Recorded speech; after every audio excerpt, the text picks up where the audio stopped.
You're listening to the Assembly Call IU podcast and postgame show, the place where Indiana fans across the globe hang out online after every IU basketball game. Join us for our live broadcasts on Thursday nights and immediately following every IU game at our website, assemblycall.com. That's assemblycall.com. Hey, this week's edition of Banner Monday, which we're publishing here on Tuesday, is coming right up. Before we get to that, though, a quick word from our sponsor, SeatGeek. Getting tickets online can be far too complicated, as you know. With hundreds of sites and varying levels of reliability, it is hard to know who to trust, but that's why SeatGeek is the way to go. SeatGeek pulls millions of tickets into one place so that you can easily find the seats you want for a price you're willing to pay. And there's nothing quite like being there in person, and SeatGeek will get you closer to the action for a great value. For example, Friday night in Maryland. I know we have a lot of listeners that are in that area. I'm looking at it right now. There are some good seats available in like the $36, $39 range. You can get some pretty good seats to this game. If you want to spend, $50, $70, there's some really good seats at that price too. So if you want to go cheer on the Hoosiers at Maryland, you can do that. Obviously, any other games in the season coming up at Simon Scott Assembly Hall or road venues, you can find there on SeatGeek and find really good prices, really good values, because the way it works and the way that SeatGeek is basically designed to make the ticket buying experience easier than it's ever been is they search multiple ticket sites and then they grade every ticket based on value. So SeatGeek helps you immediately identify the best seats that fit your budget. You go there, you can look, and they even have a little cue, like this little, green dots or the kind of a color coding from green to yellow to red that shows you what the best values are. So it makes it really, really simple, and every purchase is fully guaranteed, so you can shop for tickets on SeatGeek with confidence. I have the SeatGeek app on my phone. It is the easiest way I've found to shop for tickets. I use it for sports tickets, use it for concert tickets. Whenever I need tickets to a live event, it's the first place I go. And best of all, listeners to the Assembly Call, I get $10 off of your first SeatGeek purchase. So just download the SeatGeek app, enter the promo code ASSEMBLY, and you will get $10 off your first SeatGeek purchase. That is promo code ASSEMBLY. SeatGeek. Life's an event. We have the tickets. And now, here's this week's edition of Banner Monday on Tuesday.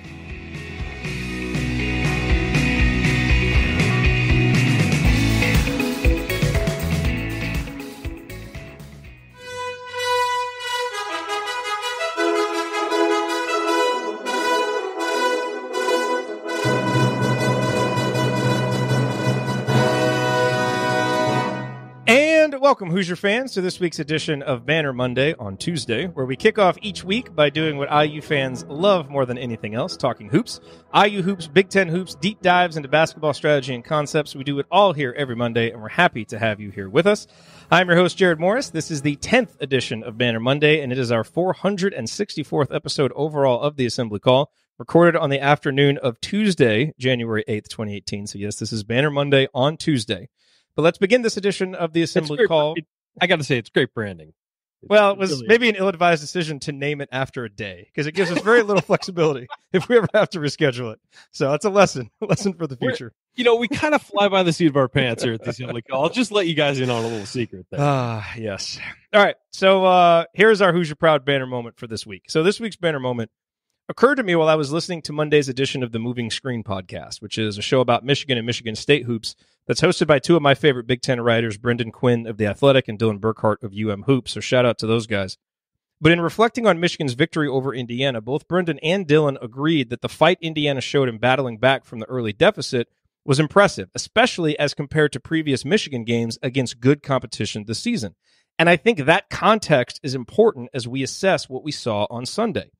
The Wolverines annihilated Villanova early in the season, and the Wildcats barely mustered a whimper all game long. Michigan beat North Carolina by 17 in the Big Ten ACC Challenge, thanks to a dominant 30-12 stretch to start the second half, which the Tar Heels never recovered from and basically folded after. And Michigan thrashed Purdue using a similar game-opening blitzkrieg to what we saw Sunday. Michigan led 30-16 after the first 10 minutes of that game, and Purdue would proceed to lose every 10-minute segment thereafter, finally falling 76-57. And yet our Hoosiers, playing without their starting point guard and backup center, not to mention Jake Forrester, Jerome Hunter, and Race Thompson too, and with Zach McRoberts at about 60% because of his back injury, took a 30-13 haymaker within the game's first 9 minutes, but never stopped fighting. Unlike Villanova, North Carolina, and Purdue, Indiana found a way to bounce back from the big blow delivered by Michigan to get the game within 7 points at one point in the second half. The Hoosiers actually outscored Michigan by 6 points over the final 30 minutes of the game. That was worth feeling good about right after the game, but I feel even better about it considering how other highly regarded teams have wilted in the face of previous Michigan onslaughts. Now, understand, I'm not claiming it as a moral victory. Archie Miller has made it clear he has no use for moral victories, and 30 minutes of better basketball doesn't erase the 10 minutes of horrendous basketball that preceded it. But with the Archie Miller era still in its infancy, these kinds of positive signs, even within double-digit losses, are worth noting. Once Archie's Hoosiers actually start fighting in a game, they don't stop. They finish games strong. Now we just have to get our fight going earlier in games. And if we learn how to do that, this team will be capable of doing some damage in February and March. All right, joining me for this week's mailbag, you already heard his voice. He's a columnist for The Big Lead, a co-host of The Hangover, and he may soon be in the running to be USC's new offensive coordinator. What's going on there? He is Ryan Phillips. Ryan, anything to rant about today? I don't think I want that job at this point, really. Let's be honest. Although I guess apparently if you sign up, no matter what your track record is, if you sign up as USC's offensive coordinator, you'll get offered NFL head coaching jobs, regardless of what your track record is. It's a ridiculous story. It really is. Continue failing upward, Cliff Kingsbury. Woo! He's like the new Lane Kiffin. I don't know. Anyway, I agree with you on the fight that Indiana showed. It doesn't make me feel, I would say, it doesn't make me feel good about that game, but it certainly makes me see the brighter side of the coin. I mean, it's, there are positives you can take from a loss, and that's certainly a positive. And we've seen, though, over the last 2 years, Archie Miller's teams have fought. I mean, there's no question about that. The Hoosiers under Archie Miller do not stop playing, and they do not stop fighting. And even against Duke this year, they were still playing hard. They were just outmanned. And so it is a positive to see that. You're right. We got to get these starts under control, though. I mean, because it's been consistent. It hasn't just been against good teams. It's been consistent that they start slowly. So that's something they have to work on. I'm sure Archie's aware of that. I'm sure everybody on the team is aware of that. And I'm sure he's made that quite clear in his post-game comments on his radio show that he's... Yeah. And I'm sure that it's one of those things where even the players are just like, I don't know what it is. Like, we don't know what it is, but you've got to unlock whatever is going on there. And we talked about it at the post-game show. If you guys want to go back and listen to what our solutions were. And, I think simplifying the offense is number one. Just get it to Juwan Morgan and let him work. But even against Michigan, Juwan Morgan, one of his first 7. So you're not going to win on the road. I mean, I know he wound up having a great game, but you're not going to win on the road when your star players don't step up early and put pressure on the opponent, and especially against a good team. So, yeah, I think it's just something they've got to figure out, and it's their bugaboo right now. And really, if you look at what Indiana has done, other than free throw shooting, which has gotten under control over the last couple weeks, and maybe you'd like to have some guys hitting some more threes, the only complaint you have about this team is the starts. I mean, everything else, they're doing pretty well. And maybe not, they're not like excelling and dominating, but they're doing pretty well and looking like they're improving. So the slow starts are really the one thing that's kind of hanging on this team and needs to get better. All right, so on tap for today, Ryan and I are going to answer some of your questions, and then we're going to take a look at IU and around the Big Ten with Mike DeCourcy as we do. Now, we already did Basketball 201 with Ben Ladner, so if you're watching this live, the replay is already in the YouTube feed. If you're listening on the podcast, that audio will be in segment 3 here, just like it always is. And then at the end of the show, I will preview IU Maryland. All of that coming this week on Banner Monday. Before we get to that, just a quick reminder that when you need IU basketball tickets, use the URL iutickets.shop. Go to SeatGeek. You will find the best values on IU tickets there, whether you want to go see a game in a road venue, see a game at Simon Scott Assembly Hall.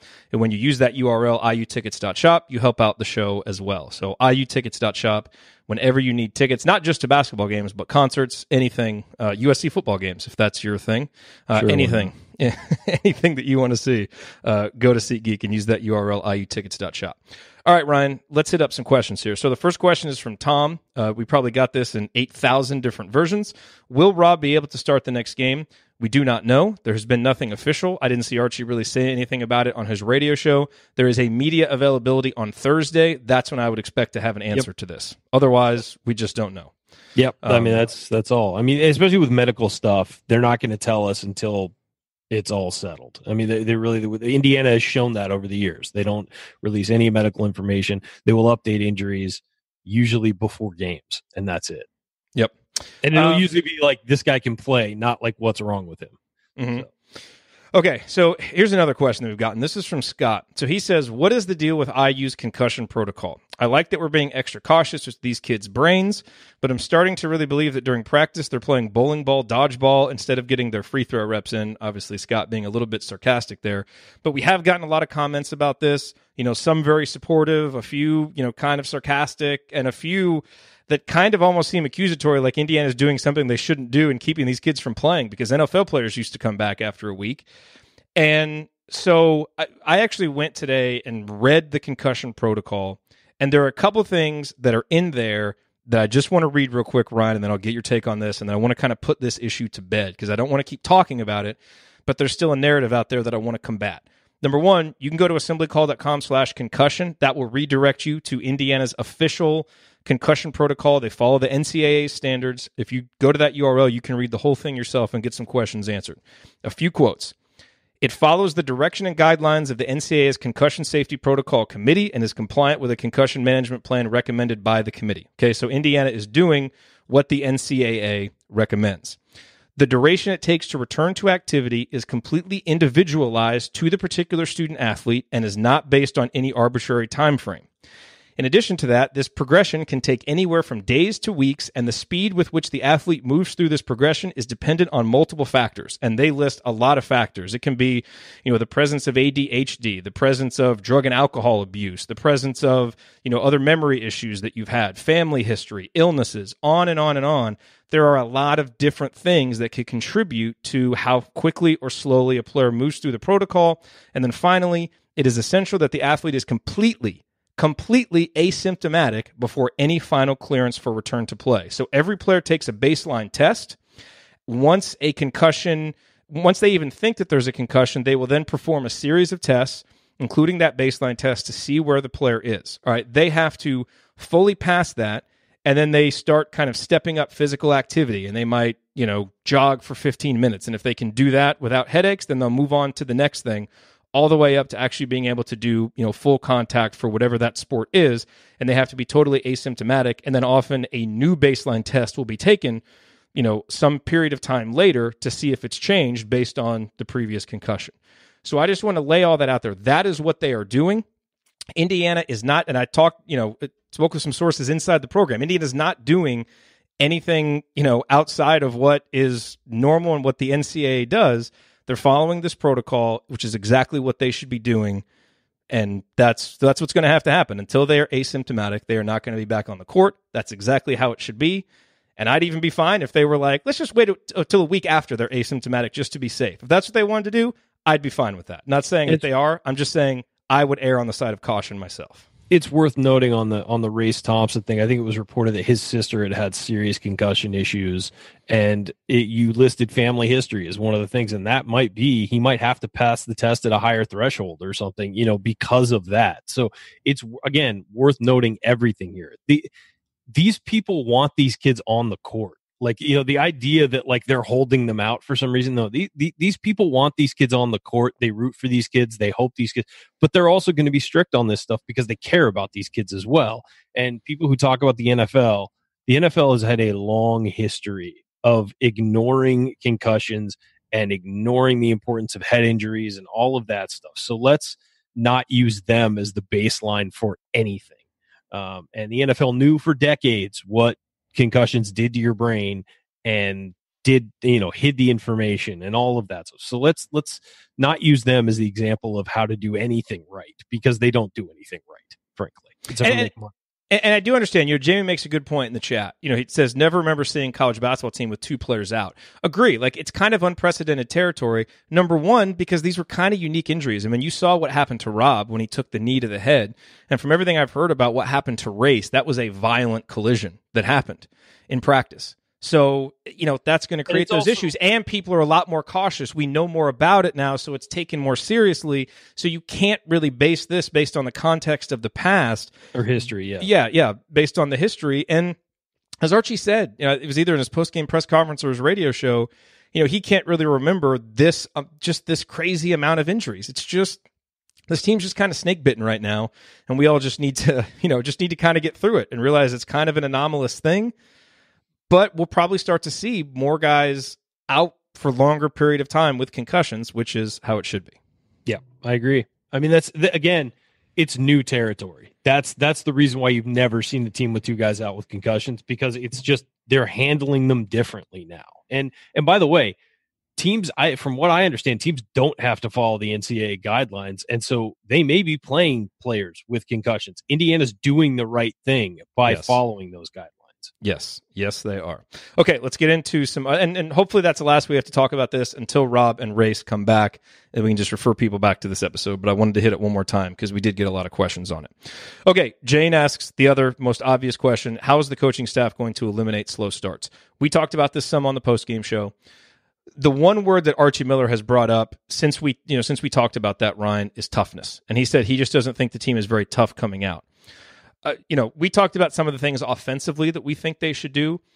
One other point that we brought up in the Michigan game, and I agree, I didn't think they were very tough defensively. And actually, when Ben and I went over some clips from how they played defense early, guys weren't really in stances. They weren't fighting through screens. It was kind of like they were easing their way into the game. You ease your way into the game against Michigan, they're going to blitz you, which is exactly what happened. Then we watch clips from the second half and late in the first half. Guys are in stances. They're fighting through screens. They look totally different. And so they came out flat. I mean, that's there wasn't intensity. Yeah. And that is toughness. That's coming right out and being ready to go, from the beginning, mental and physical toughness. So I think part of that will get better when you have more depth. Because again, guys playing 35, 36, 37 minutes, there's probably a natural tendency to coast a little bit early because you may be trying to save some because you're going to have to play the whole game. So knowing that you have some depth you can trust behind you. But then I think the other thing is just guys like Juwan Morgan and the leaders on the team taking it upon themselves to set that example from the tip. It's not complicated. Agreed. It's just going to have to be a mental shift, really, that these guys make. And maybe there's a few, tactical things you can do offensively to, get some more buckets that help get you more pep in your step. But a lot of it's going to be on the defensive end too. And that it's an adjustment the guys are going to have to make, and it's going to have to start with the leaders. And it's not necessarily to criticize the leaders. It's just the reality that those kind of tones are set by your leaders. Agreed. And your experienced guys, and they have to do it. And Romeo's a freshman, but he's a leader. He's got to be a leader, and he's got to be a guy who sets an example. And that's tough on a freshman. It is. I don't care if you're a 5-star or a 1-star. You come in, and you're the one of the leading scorers, and you're who you are. You're Romeo Langford. You've got to set the tone as well. And like he did against Marquette. Remember his defense early in the Marquette game? But it's, guys look to you. And guys, or even guys who are older than you look to you to do some things. And I would say that Juwan Morgan, again, another guy who we love Juwan. He wound up having a great game. But the way you start the game sets a tone, especially when you're playing a top team on the road. You've got to come out and set that tone early. And they didn't. And they almost got run off the floor. And then obviously they locked in. And it was almost like they're not warmed up enough going into games or something. Because you're right. They're stiff. They don't. The intensity isn't there. So I would say, something's got to give there. And I think that you've got to look to the leaders. I think it's also worth noting, and we've mentioned this a few times this year, and it doesn't seem like it because Juwan Morgan it plays such a prominent role, but this is a very young team. And they make young team mistakes at times. And it's a young and inexperienced team, I would say. And again, when you make those kind of mistakes consistently, you look at it and you say, well, yeah, I mean, young team on the road against a top team, that's what happens. But we're so reliant on a senior that it maybe gets lost that this is, they're clearly a veteran team. No, it's not. And Juwan Morgan really has to make up for a lot. And I mean, that's unfortunate to put that much on him, but that's what has to happen. your senior superstar captain always faces an unfair burden. Like it's just Agreed. it's the territory, and it's actually a compliment to Juwan. Like in a weird way, it's a compliment that he gets criticized for some of those things because it's like that's just what the expectations are. He set his own expectations so high with some of his performances that, I mean, he took the team on his back against Butler and was unbelievable. And when you do that, it's okay. Well, I guess that's what we're expecting now. And you're not going to get that every game, but you expect to rely on that guy in big games. Yep. Okay. This next question, we'll go to you first with an answer here, Ryan. This is from Tim. Why has Evan Fitzner, San Diego guy, seemingly regressed so dramatically? Is it because the Marquette game was an anomaly that was never really reflective of his talent, or is there something about the, quote, Miller system that makes Evan or any three-point specialist a bad fit? Do you see the potential for it improving, or should we consider Evan's eagerly anticipated contributions a write-off for the remainder of the season? I know what I think about this. What do you think? I'm not sure. I've always felt about Fitzner that he was a guy who maybe one game every couple would have like a really nice game, and maybe in February we're going to see him go off for 20 against somebody, and then not hear from him for a few games, and then have him go off for 20 again. The problem is that he was relied upon as a shooter pretty much primarily, and teams are overplaying his 3-point shot, and the fact that he's 6'10", he should still be able to get that shot off, but I feel like his confidence is just shot right now. And, when you're not offering a ton defensively, he offers some length, but you're not offering a ton. And a guy like Jerome Davis is playing well when he's in there. I think it's tough to find minutes. And I think Archie would rather have the speed of some of the smaller players and then have Fitzner out there. They do need to get him in rhythm, though, because they need somebody who can stretch the floor. And Fitzner can do that. And I just think his confidence is shot right now. Because you watch him early in the year, you watch him in the preseason, dude can shoot it. He really can. And he really hasn't gotten any opportunities lately. I think he's a perfect candidate to do some pick and pop stuff. But his teammates have to have confidence in him, too, to give him that, to give him that pass. And I think that if you set him up at the top of the screen with, at the top of the key with, Rob or Devontae Green or Juwan Morgan or somebody, and just do some pick and pop stuff, I think you can get him some open looks. The key is he's got to knock him down. And whatever's going on with him, he needs to fall out of that funk, because we're going to need a 3-point shooter at some point this year. I didn't think, as people talked about him coming in, I did not think he was going to be Max Bielfeldt. But I thought that, hey, tall guy who can shoot, that can help you. And I'd like to see, see them work the way they have with Justin Smith to kind of get him some confidence and get him to a baseline point where he can at least contribute something every game. Truly a professional job there, fighting through a yawn and a hiccup within one answer. That was... Yeah, I know. That was great stuff. It's earlier out here, my friend. I generally agree with you. Archie said, I think it was in the post-game press conference, like, maybe we've got to do some stuff to get Evan a shot early, get his confidence going. And I agree. Like, I just think, Indiana doesn't have enough guys right now that are penetrating and creating and drawing the defense to get Evan a lot of open looks. And maybe as the ball's in Romeo's hands more, he can start to do some more of that. And when you get Rob in there, Romeo would be great. Yeah, and everybody follows Romeo when he drives. Yeah, and Evan was doing a little bit better when Rob was in there too. So I think as you get some of that going, that'll help. But we did say he's probably a guy that's going to have 2, 3, 4, 5 like really big games in the Big Ten and help you win them, but might also disappear for others because the matchups aren't going to be good. That's still generally how I think. Again, I think we've got to weather this tough stretch in January, but I still think he's a guy that February and March can be an important player and is going to help win Indiana some games when we need some shooting. So I understand the frustrations, and he does, coaching staff does, but I think we need to be a little bit patient with him, because I think he'll really benefit also from Indiana getting more of its guys back so he can play more in the role where he's supposed to play. Well, and the perfect spot for him right now, if they're not doing pick and pop stuff, is to have he and Jerome Davis on the floor at the same time, where the double has to, when you force it, you set up the offense, so the double has to come from him, and Duran can find, when you throw it into Duran, because Duran's drawing so much attention when he isn't, even though he's playing limited minutes. When he's in there, they're often doubling, and because he's so good on the block. And if you do that and you set it up so Evan's guy has to double, then you get your open looks. And But again, that's kind of tough to do because then you got two big guys who aren't exactly fleet of foot defensively out there, and you know where Archie's gonna default to, and he's gonna default to defense, and he's always done that, and he should, and that's his bread and butter, and that's what this team has improved so much on is defensive. All right, Ryan. This next question is from IUDSW. This is a guy that we haven't seen a lot, so it's fun every now and then to reflect on and remember what he hopefully will bring to the table when he comes back. Is Jerome Hunter considered a, quote, scorer? I hate to look ahead, but where will points come from next year without Juwan and presumably Romeo? Trace Jackson Davis has post ability, but who will be able to score consistently? So you do want to give us a quick recap of your Jerome Hunter scouting report, because unfortunately we can't really update it too much since then. Yeah. Jerome is a guy who's really good off the bounce.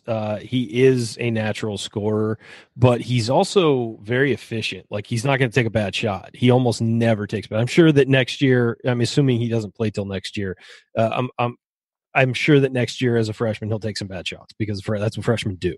But he's a guy who can score off the bounce, who is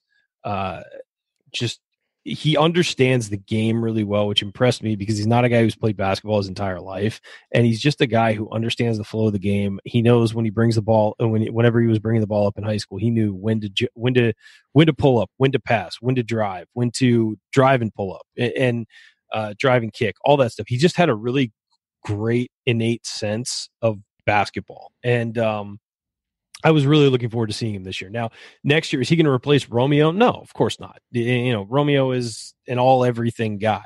But I think Jerome is the guy who can fill that role. Again, not to Romeo's level, but I think he can fill that role on the offense. And then you get Trace Jackson Davis. And it's going to be a different offense next year. It's just going to look different. And because of the different makeup of the players. But you've got Trace Jackson Davis. Then you've got, dare I say, Keon Brooks, another guy who can slash and shoot and do some different things. You get him out there. You get Rob Finnessy. You get Race Thompson. You get, so next year, I've been saying it for a while, and people were questioning it and thinking I'm crazy, but I've been saying I think next year's team may actually be better than this year's team. Now, will we have an individual as good as Romeo Langford or an individual as good as Juwan Morgan? Maybe not. But the collective talent of the team is going to be higher. I think there's no question about that, because you lose Juwan Morgan, you lose Zach McRoberts, you lose Romeo, but you've got the 5 freshmen from this year getting a year older. You've got hopefully Devontae Green taking another step. You've got, Deron Davis being healthy and being able to dominate on the block. And then you've got this next recruiting class coming in. And that's what the goal of your program is. And I feel like there's been fits and starts with Indiana where you've had a great team and then everybody leaves and it's a big drop off.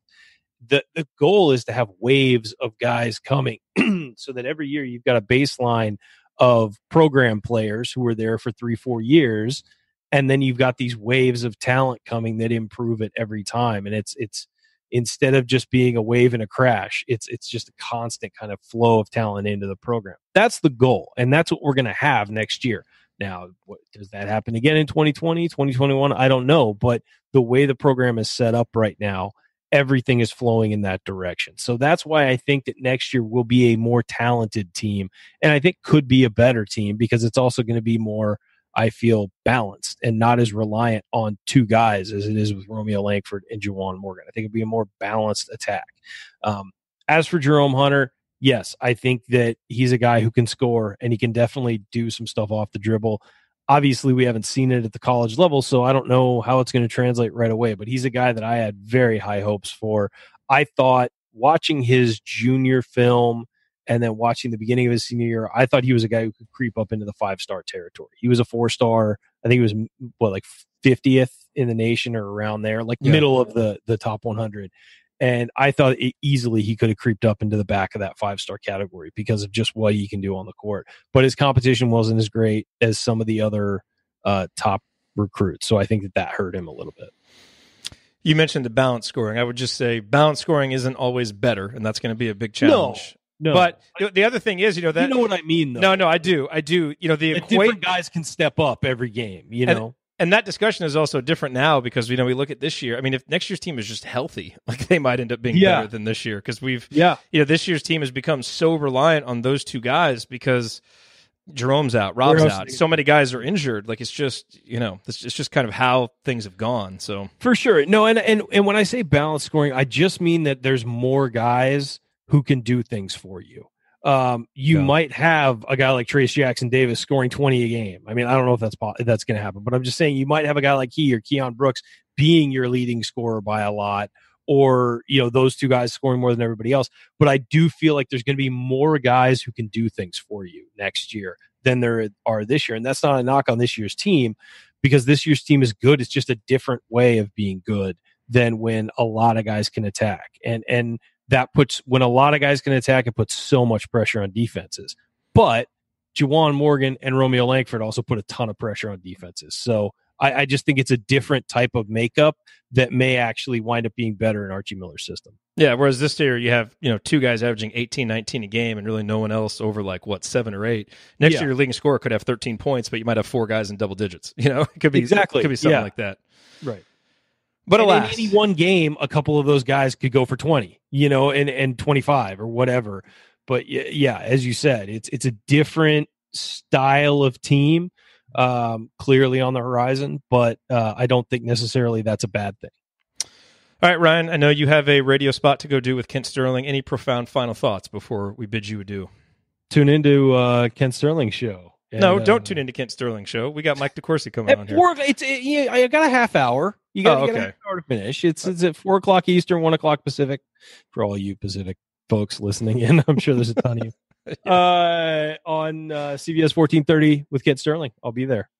Cool. Oh, and thebiglead.com. We have a ton of championship game recap today. It's all very good. I have to say. This audience loves Clemson and Alabama football, let me tell you.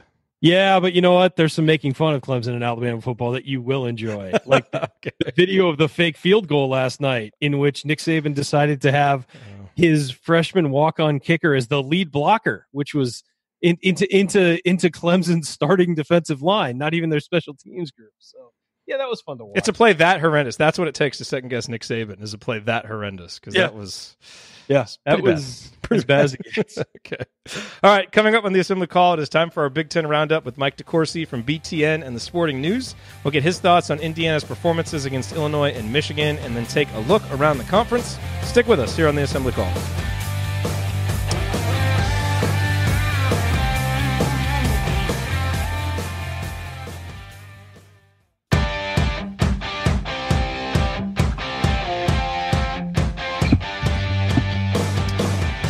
Welcome back to Banner Monday on Tuesday. Each week here in our second segment, we zoom out to get an objective opinion on our Hoosiers and to look at how things are going across the Big Ten Conference. And there is no one better to do that than Mike DeCourcy, who covers Big Ten hoops for BTN, in addition to his columns for the Sporting News.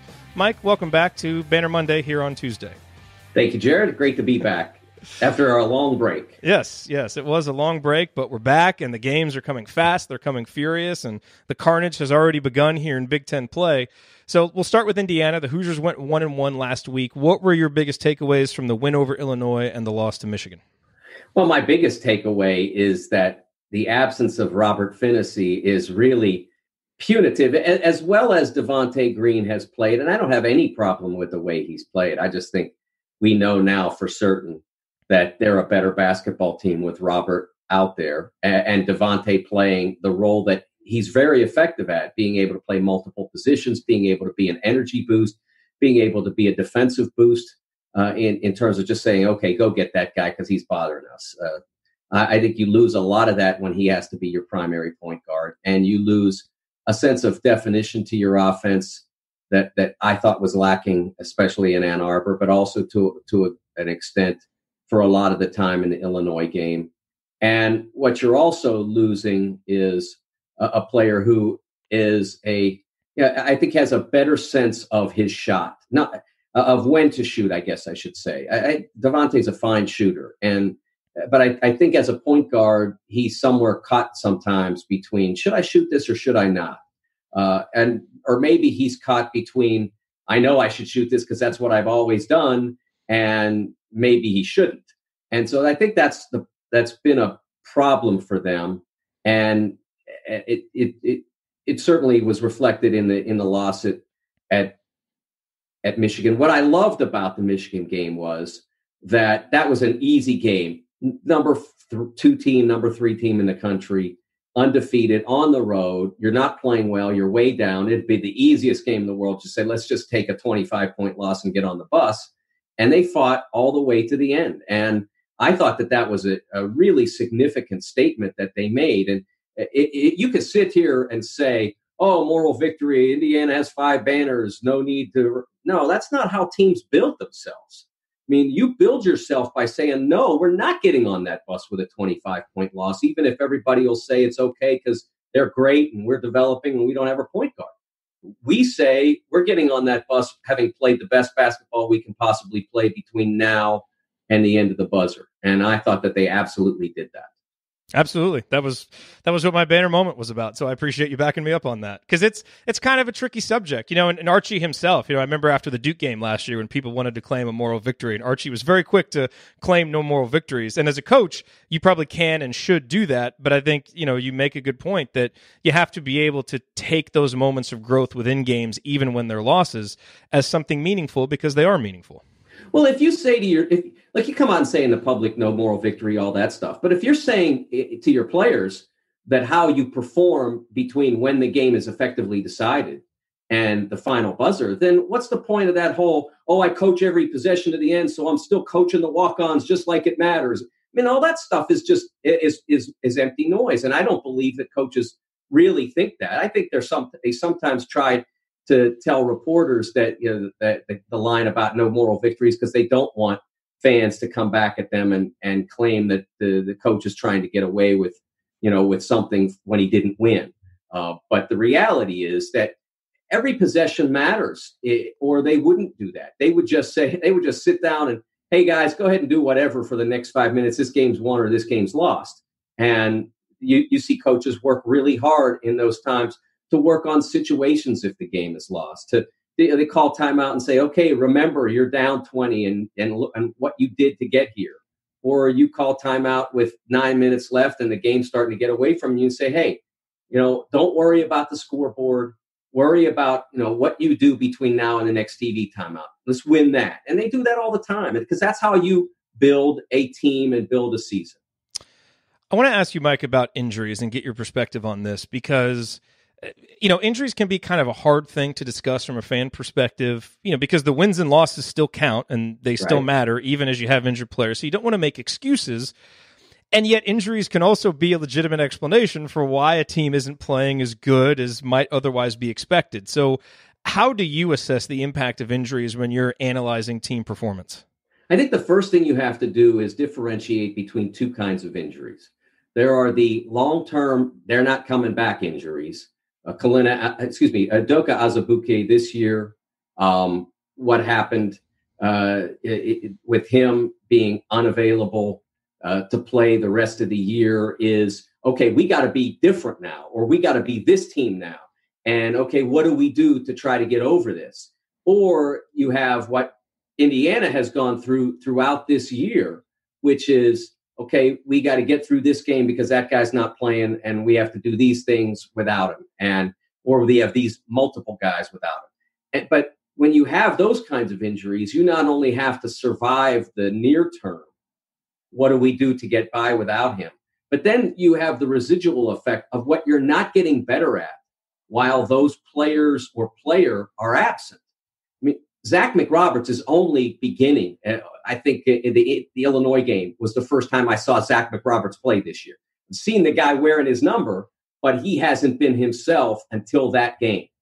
And so there's that part of it. And then there's also the part of it where Robert was really good. Let's say for a freshman point guard, he's playing at an A- level when he gets hurt.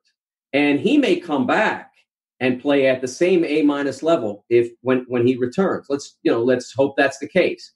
But what you're missing is that, okay, I think he's now missed 3 games. You're supposed to get better in those 3 games. You're not getting better in those 3 games. There may be elements of the game you are getting better at, but as a team, as the ideal Indiana unit, you are not improving because you are not the ideal Indiana unit. So that sets you back a little bit. And it doesn't have to result in wins or losses or the other thing. but it does affect where you stand. Let's say he returns in a game. Well, where you stand on that day, and then maybe where you stand at the end of January, that you might have been, a half a lap farther ahead than you are. And can you then make up that half a lap while you're also making the progress that you're supposed to make between February 1st and February 15th? It's all a very complicated equation. And I think most fans, and I've been guilty of this myself in my time as a fan, is you just think, okay, they're back, and so now we're good again. Now everything's fine. And in fact, it's not that simple. It can be dealt with and it can be covered, but it does complicate the coach's season and complicates the team's season as they try to get to where you want them to go. One other question for you about Indiana before we move on. The big issue for Indiana so far this season has been slow starts. We saw it against Michigan. We saw it in other games. Just those teams weren't as good as Michigan to be able to just blitz them right off the bat. When you see a team that has an issue like that is so persistent, is that something that you think that they can correct, or is that just part of this team's DNA? Or, do you have maybe any examples, I guess, from the past of a team that had an issue like that and was able to correct it, midway through the season? Well, I think all teams can adjust themselves. And I think the first thing you have to look at when you are getting off to slow starts on a consistent basis is, are you starting the right guys? It may seem like that they are the 5 players who would logically be the right unit, but are you starting slowly in the second half as well? Because, one of the things I always say when people say it doesn't matter who starts, I say, well, okay, here's the deal.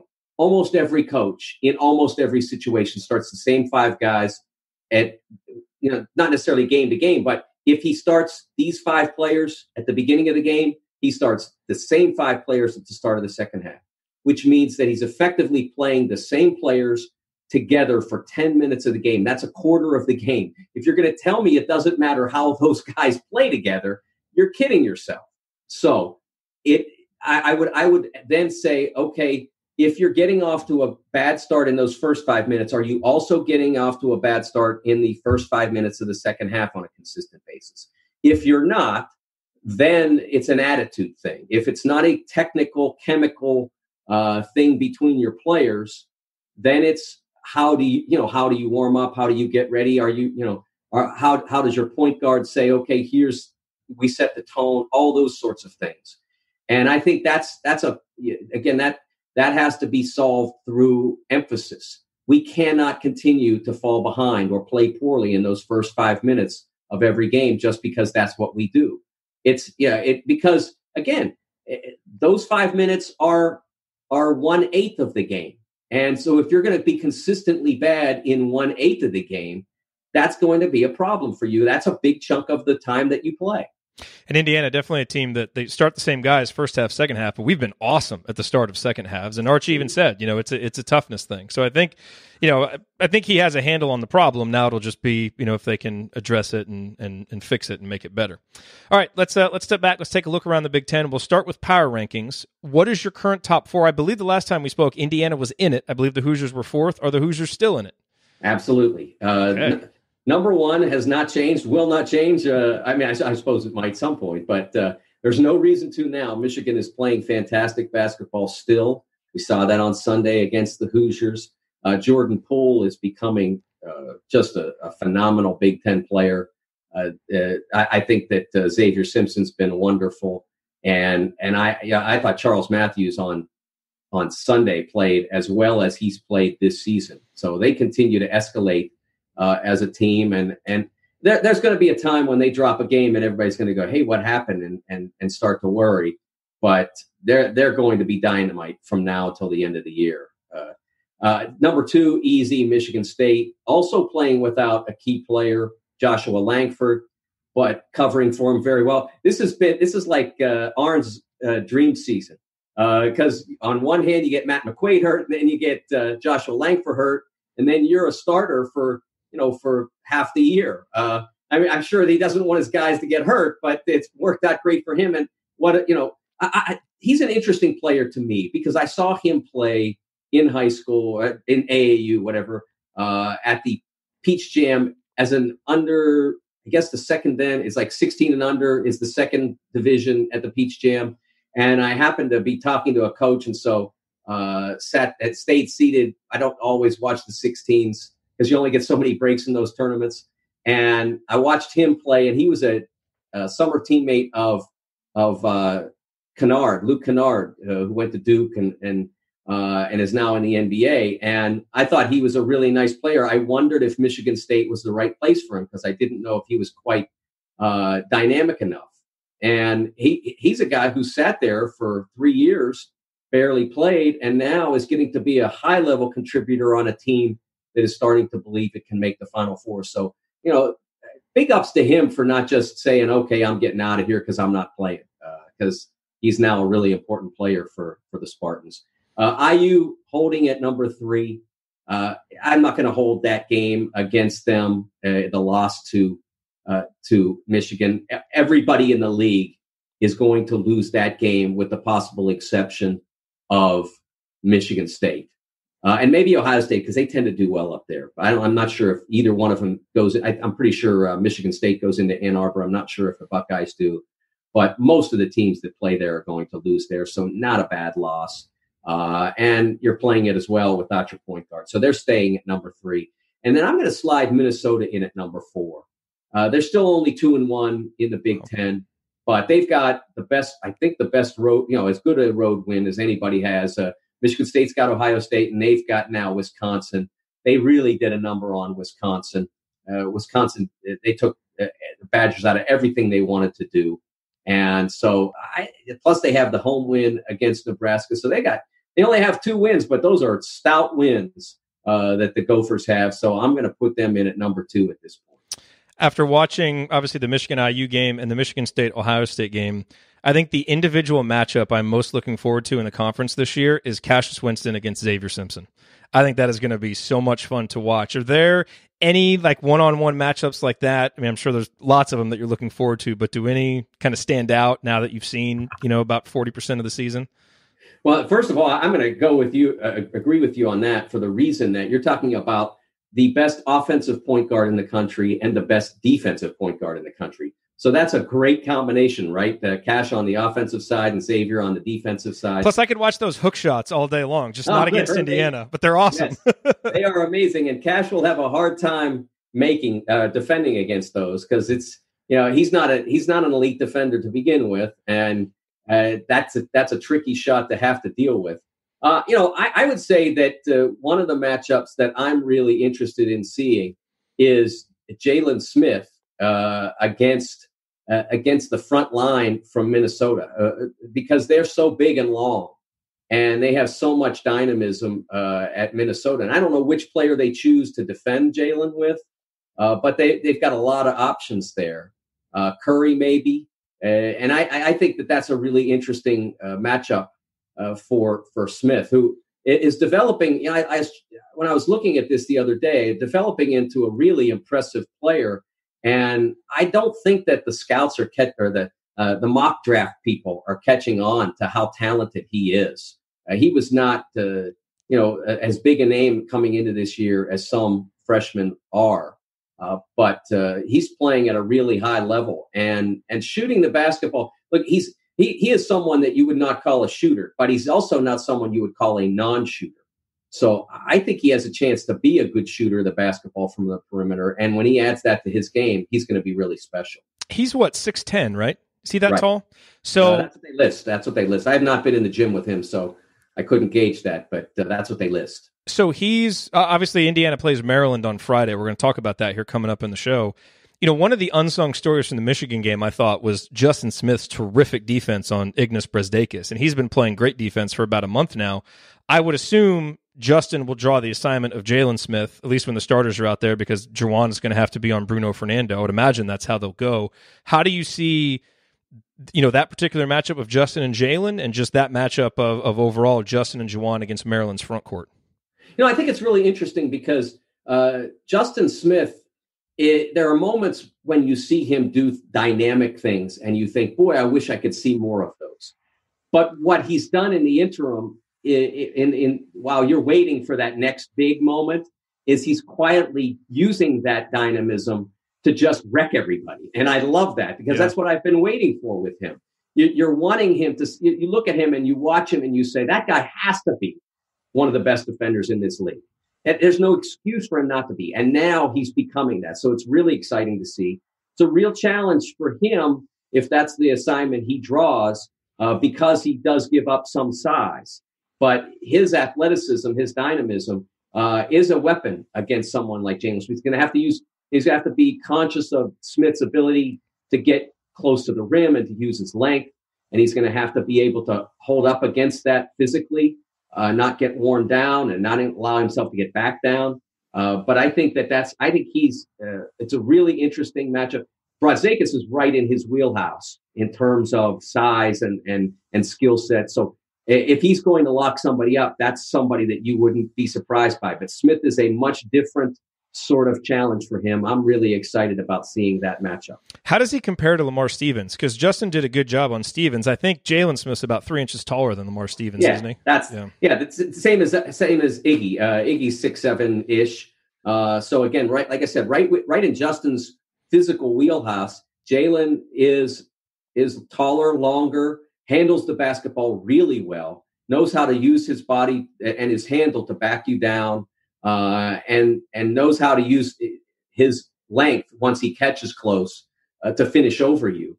And so that's the challenge for Justin, is to not get, to try to stay in front of Jalen as much as he can without giving up too much backside. But those are all the challenges they're going to have to go through once they get to game planning for that game. But it's a great challenge. It's a great challenge for him because, down the road, if he can do this job, we know now he can defend wings, and we know he can defend stretch fours that are his size. But if he can do this as well, there's a good chance when they get to March, they face somebody who has that kind of length or skill set, maybe not identical, but similar.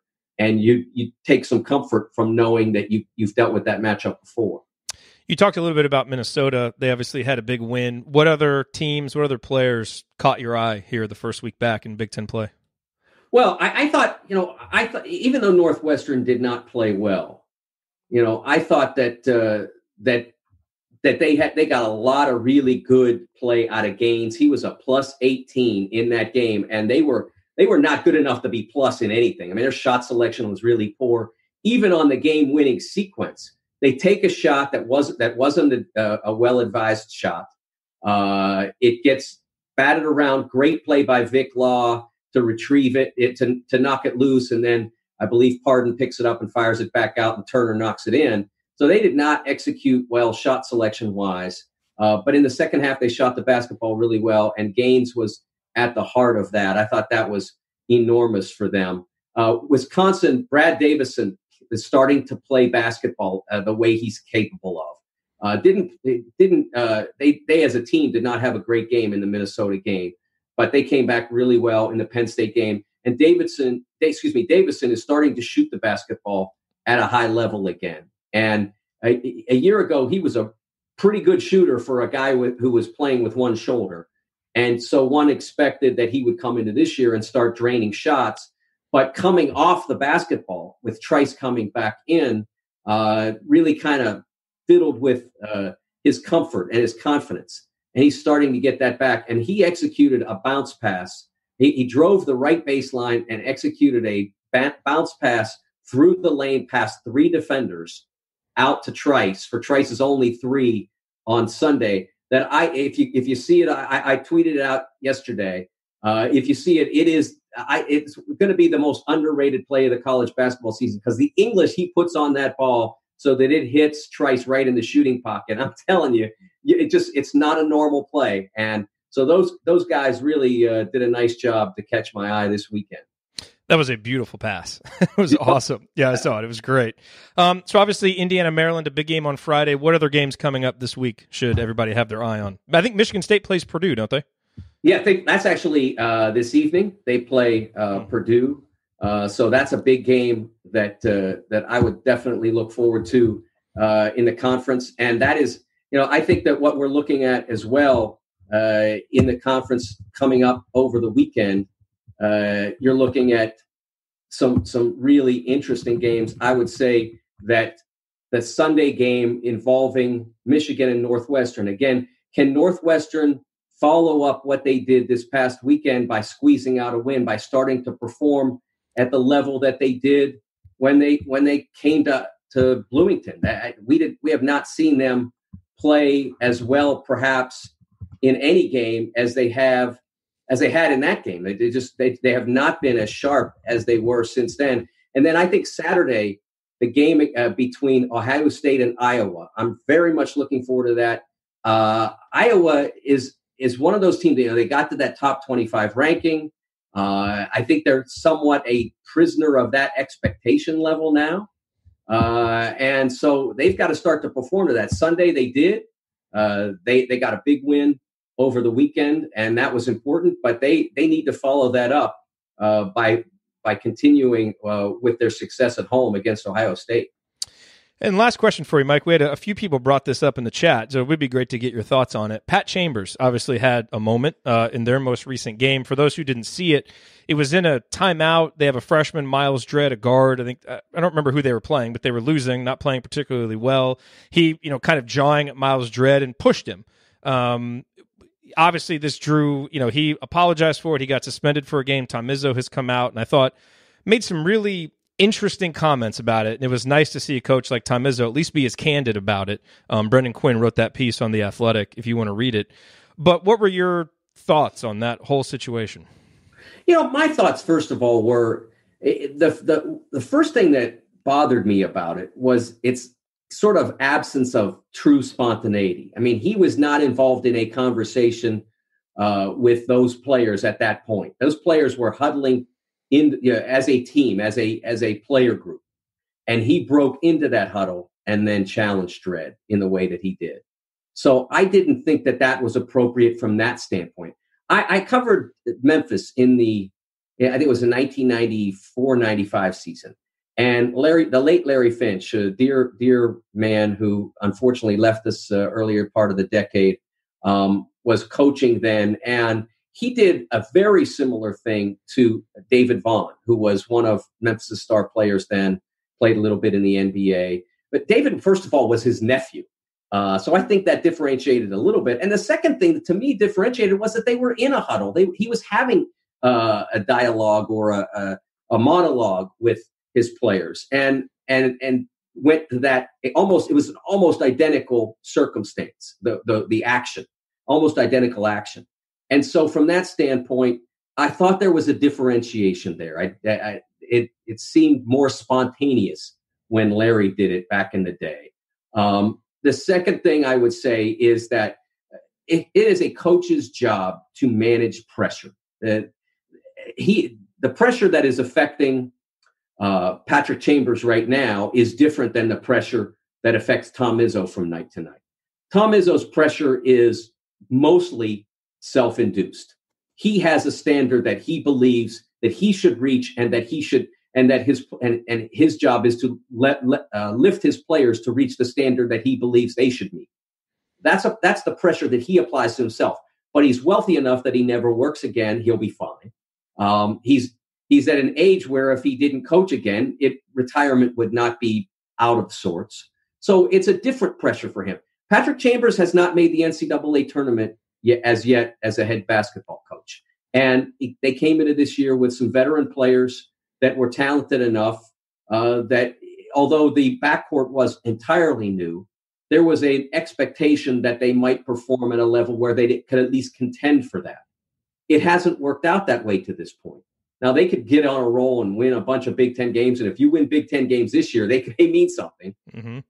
It has not been to that level this point. So the pressure on him is different.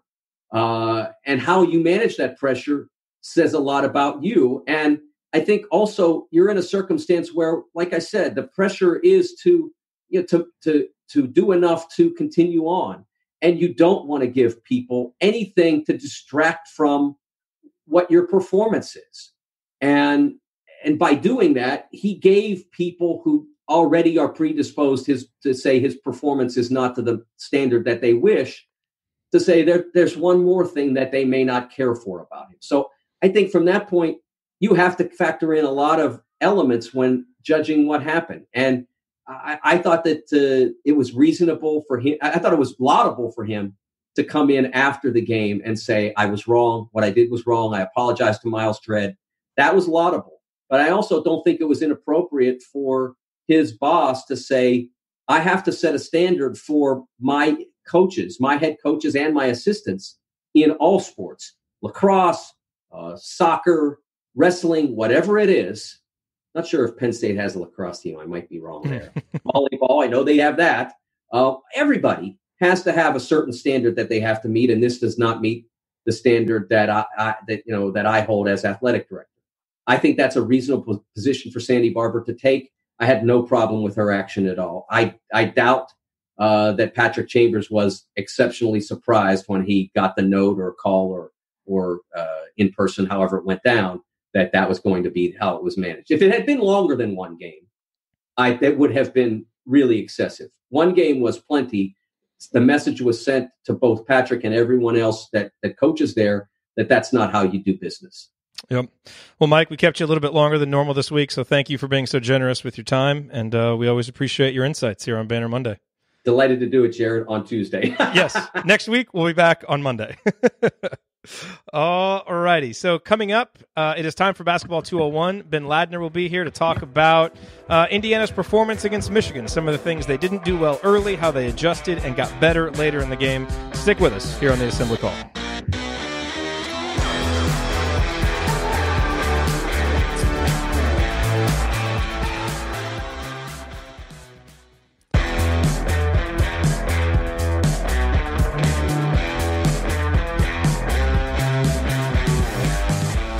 Welcome back to this week's edition of Banner Monday. You know, here at the Assembly Call, we don't just want to make you a smarter IU basketball fan. We want to make you a smarter basketball fan, period. And that is the purpose of our Basketball 201 segments with Ben Ladner, a senior at IU, our intern this year, and our joint internship program with Inside the Hall. These have been very popular segments. We haven't been able to do one in a couple of weeks because of the holiday break, but very glad to have you back, Ben, so that we can break down some film. Yeah, thanks. Good to be here. It's weird doing a Banner Monday episode on a Tuesday afternoon, but because of school and scheduling and all that kind of stuff, it's been shifted a little bit. But we'll make do. I think that the name can still apply. This is the challenge of naming a show after a day. You're right, very pigeonholed into that one day, and it makes things awkward when you have a scheduling conflict. Hey, we do want to let people know right off the top, scheduling wise, your class schedule has changed. These are the things that you have to deal with when you're working with student interns. Yep. Your class schedule has changed, so you are you're not going to be able to be there for the regular Banner Mondays anymore. But you and I are both committed to keeping this segment going because people like it so much, and we've really enjoyed it. So for the foreseeable future, we're going to do it Tuesdays at 2 Eastern as we're doing it this week, and probably I'll just release it separately as its own podcast. The videos will obviously be on our YouTube channel in their own feed. So you can always go to youtube.com/assemblycall, but that's why this will be a little bit different. It's all going in one podcast this week, but it'll be different moving forward. So we'll figure that out, but we'll keep the content coming because the segment is very popular. Yeah, absolutely. All right, so let's we're going to talk about the IU Michigan game, and you and I kind of went back and forth today trying to figure out what the theme would be. And really, I think the theme is going to be all of it, like all the different stuff that we talked about. There were a lot of different elements of that game that were interesting, especially after the first 10 minutes, because I don't think anybody wants to spend too much time reliving that awfulness. So not necessarily an overarching theme today, but just, kind of different stuff Indiana did later in the game, maybe adjustments Indiana made after they got down big. And it didn't lead to a victory, of course, but it did lead to some better play. So with that said, I'll turn it over to you. Yeah, so you threw out a couple themes, Justin Smith on Brazdakis, Romeo Langford, Charles Matthews, that matchup, adjustments from first half to second half. And so when I went back and watched the game, I was kind of like, we'll do all of it. Like you said, I couldn't really pick one particular thing that stood out because there was a little bit of everything. I don't have video on all that stuff, but I took some notes on all of it, and there's kind of a lot to dive into as far as that. Full disclosure, I was driving from Atlanta to Indiana during this game.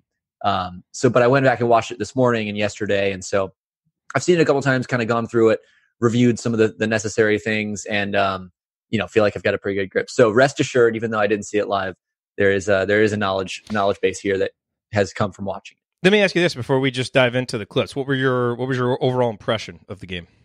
And it kind of went as I expected it to. Seth Tao and I did a kind of a preview podcast, and I think I predicted the final score would be something like 75-67. And that was, more or less in the ballpark of what it was. Michigan's a better team than Indiana. They have better, maybe not better top end talent at the absolute top, but I think better depth of talent.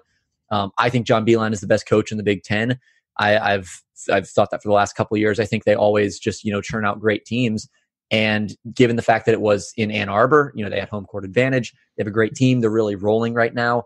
That outcome didn't necessarily surprise me. What I think I didn't expect was that Indiana didn't really play all that well and was still kind of there. They never really got it, within a possession or two down in crunch time, but they made some pushes. The lead kind of waxed and waned a little bit. And so you saw some flashes from Indiana that maybe I didn't necessarily expect to see. It's just a matter of piecing that together for a full game, which they haven't really been able to do against good teams this season. And credit Michigan for that. That's a big part of it because they're a great team and they were able to take Indiana out of what they wanted to do, particularly early in the game. IU just really struggled getting into their offense. But I thought later in the game, Indiana kind of figured some things out that they didn't in the first half. And for a while there, Michigan and Indiana kind of seemed to be playing on the same level, which if you're an IU fan, I think that's a positive. Yeah, absolutely. I mean, it doesn't erase the those awful first 10 minutes, but some of the things they did over the final 30 minutes were at least encouraging. And as I mentioned, in the banner moment off the top, there are things that North Carolina, Villanova, and Purdue didn't do. Michigan really got up on those teams, and those teams never really pushed back. And so at least to Indiana's credit, they pushed back, in part because of the top-end talent. I mean, Romeo and Juwan, had to play outstanding as they do every game for Indiana to compete. But yeah, anyway. I think too, one other thing I would add is the depth for Indiana was not there, and the injuries are a big part of that. I would be really interested. I don't know if, everyone's going to be healthy on this Indiana team by the time these two teams play again in late January.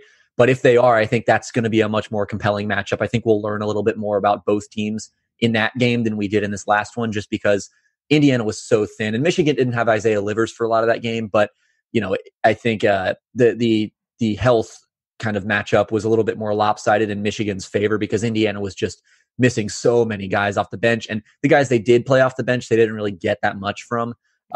So I thought that was a little bit of something that held Indiana back. Yeah, Rob and Duran really, I think, would have helped in that game. Rob, obviously, and Duran would have been big off the bench.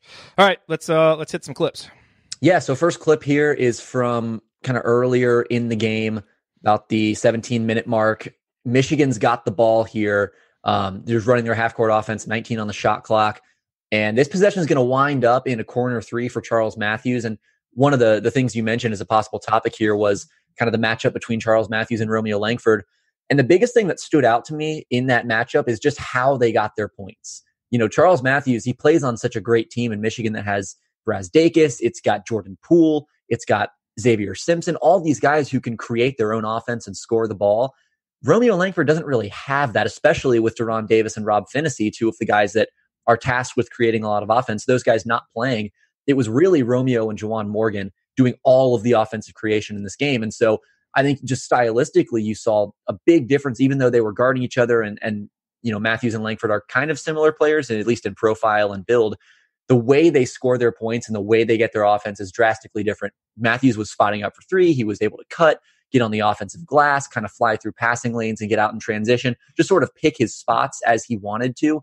Whereas with Romeo, it was kind of an every possession, we need you to handle the ball, get to the basket, create your own offense. And he didn't really have that luxury of picking his spots and working off of other talented scorers in the same way that Matthews did. So in this possession here, it's going to start on the left wing, and Michigan's really good about running through their sets. And here, I think we've talked about, different ways of guarding the pick and roll, how Indiana likes to hedge. We've been over all of that. And, I've always been a little bit skeptical of that strategy against teams that can really shoot it and teams that have good big men. And here is the reason why, because Juwan Morgan, who's guarding John Teske here, kind of at the top of the key, Smith's going to come through to guard Brazdeikis going out to the right wing. He's just going to filter through. And it's going to be Jordan Poole and John Teske running a pick and roll. And as Morgan comes up to hedge the pick and roll, you stop it right there. Jordan Poole at Michigan, they've done their homework. They've scouted. They know what's coming. Michigan knows this hedge is coming. Romeo Langford is guarding Charles Matthews here in the corner. And because John Teskey, he's not the greatest playmaking big. He's not, to make another NBA comparison, he's not Draymond Green. He's not just going to totally dice up your defense as a playmaker, but he's capable and he can make some plays with the ball in his hands.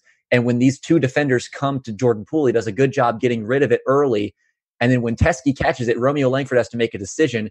He comes in to shut off this drive. Otherwise, it's an easy roll to the basket.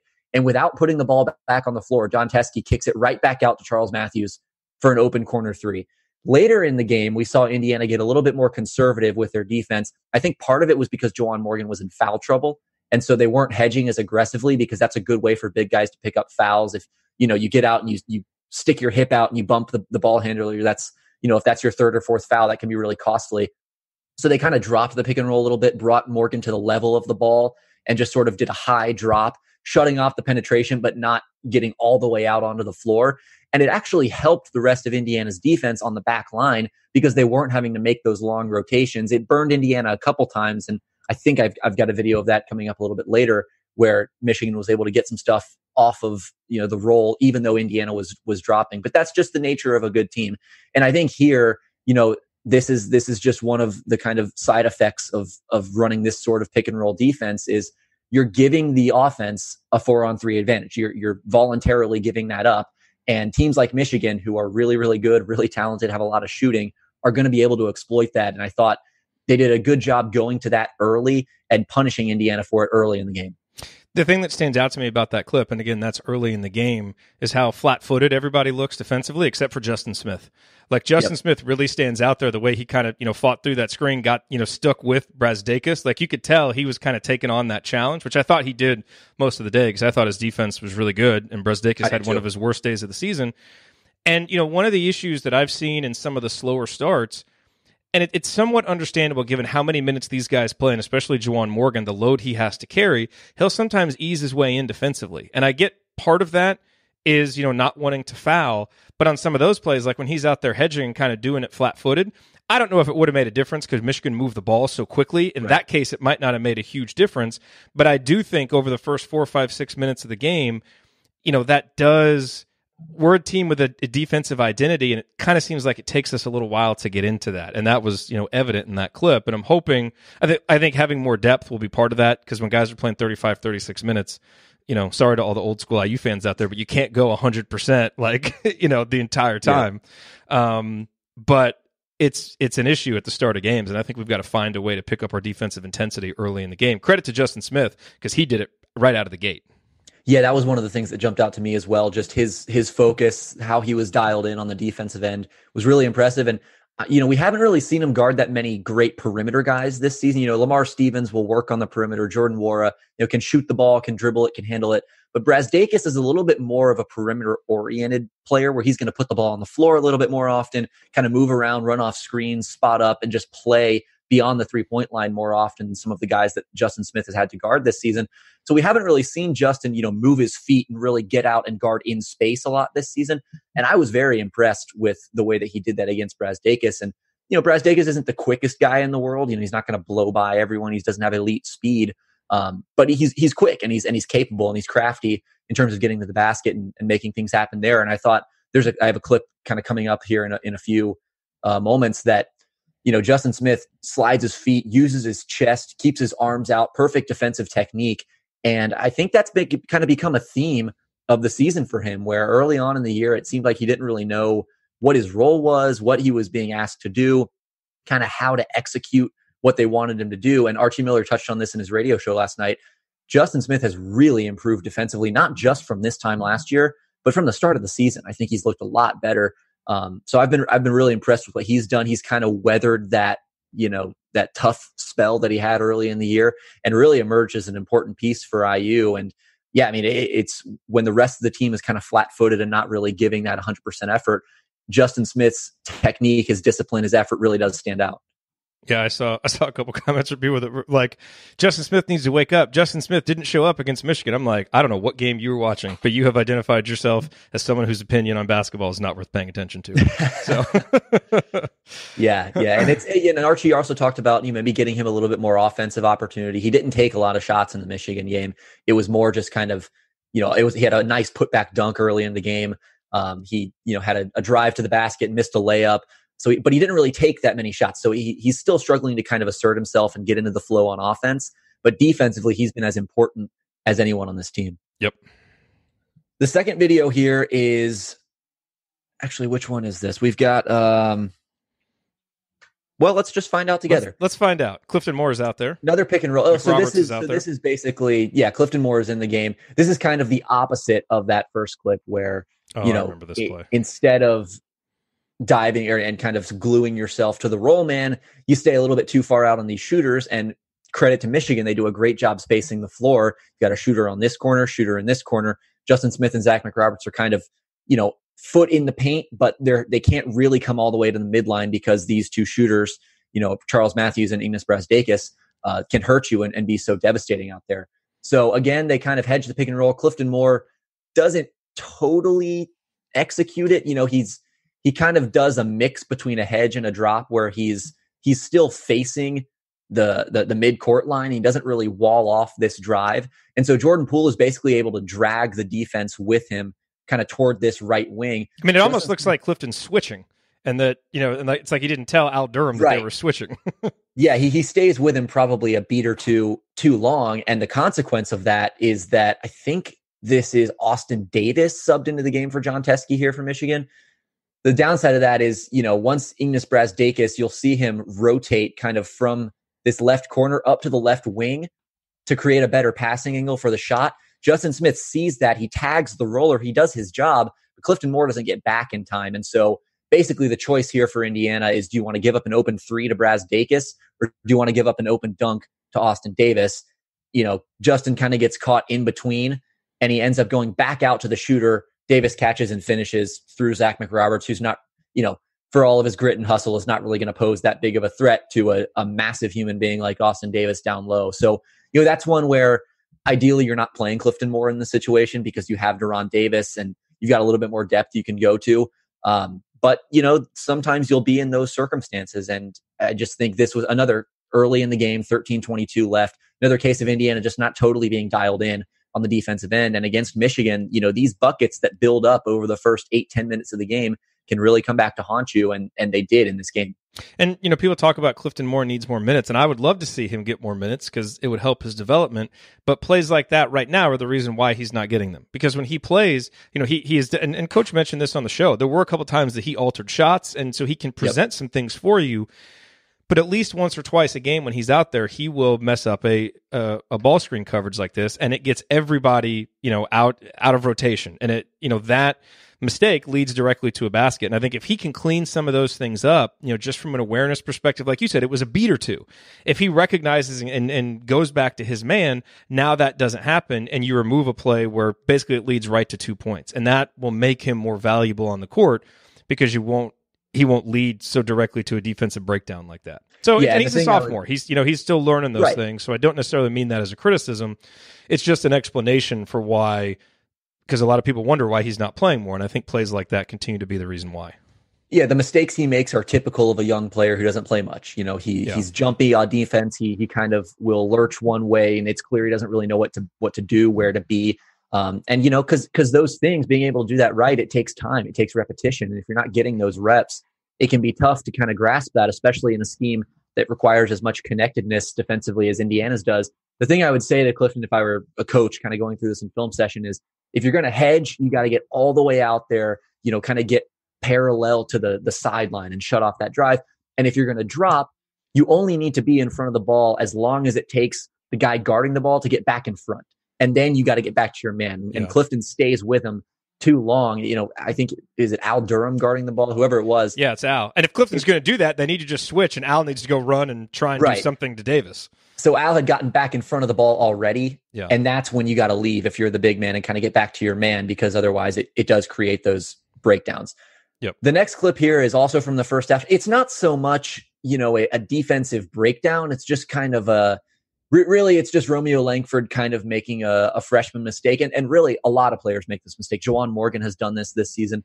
And, this is not to call out Romeo or anything like that. It's just that, it's kind of an example of the little things against a team like Michigan really do matter, because you'll see here, Indiana strings together a really nice defensive possession. They guard the pick and roll well. They close out on shooters. They force a difficult shot. And you'll see at the end, Romeo makes a crucial mistake that gives Michigan life and allows them to score out of this possession that they probably had no business scoring on. And so to start, same kind of set we've seen in the first two clips, high pick and roll. We'll rewind a little bit.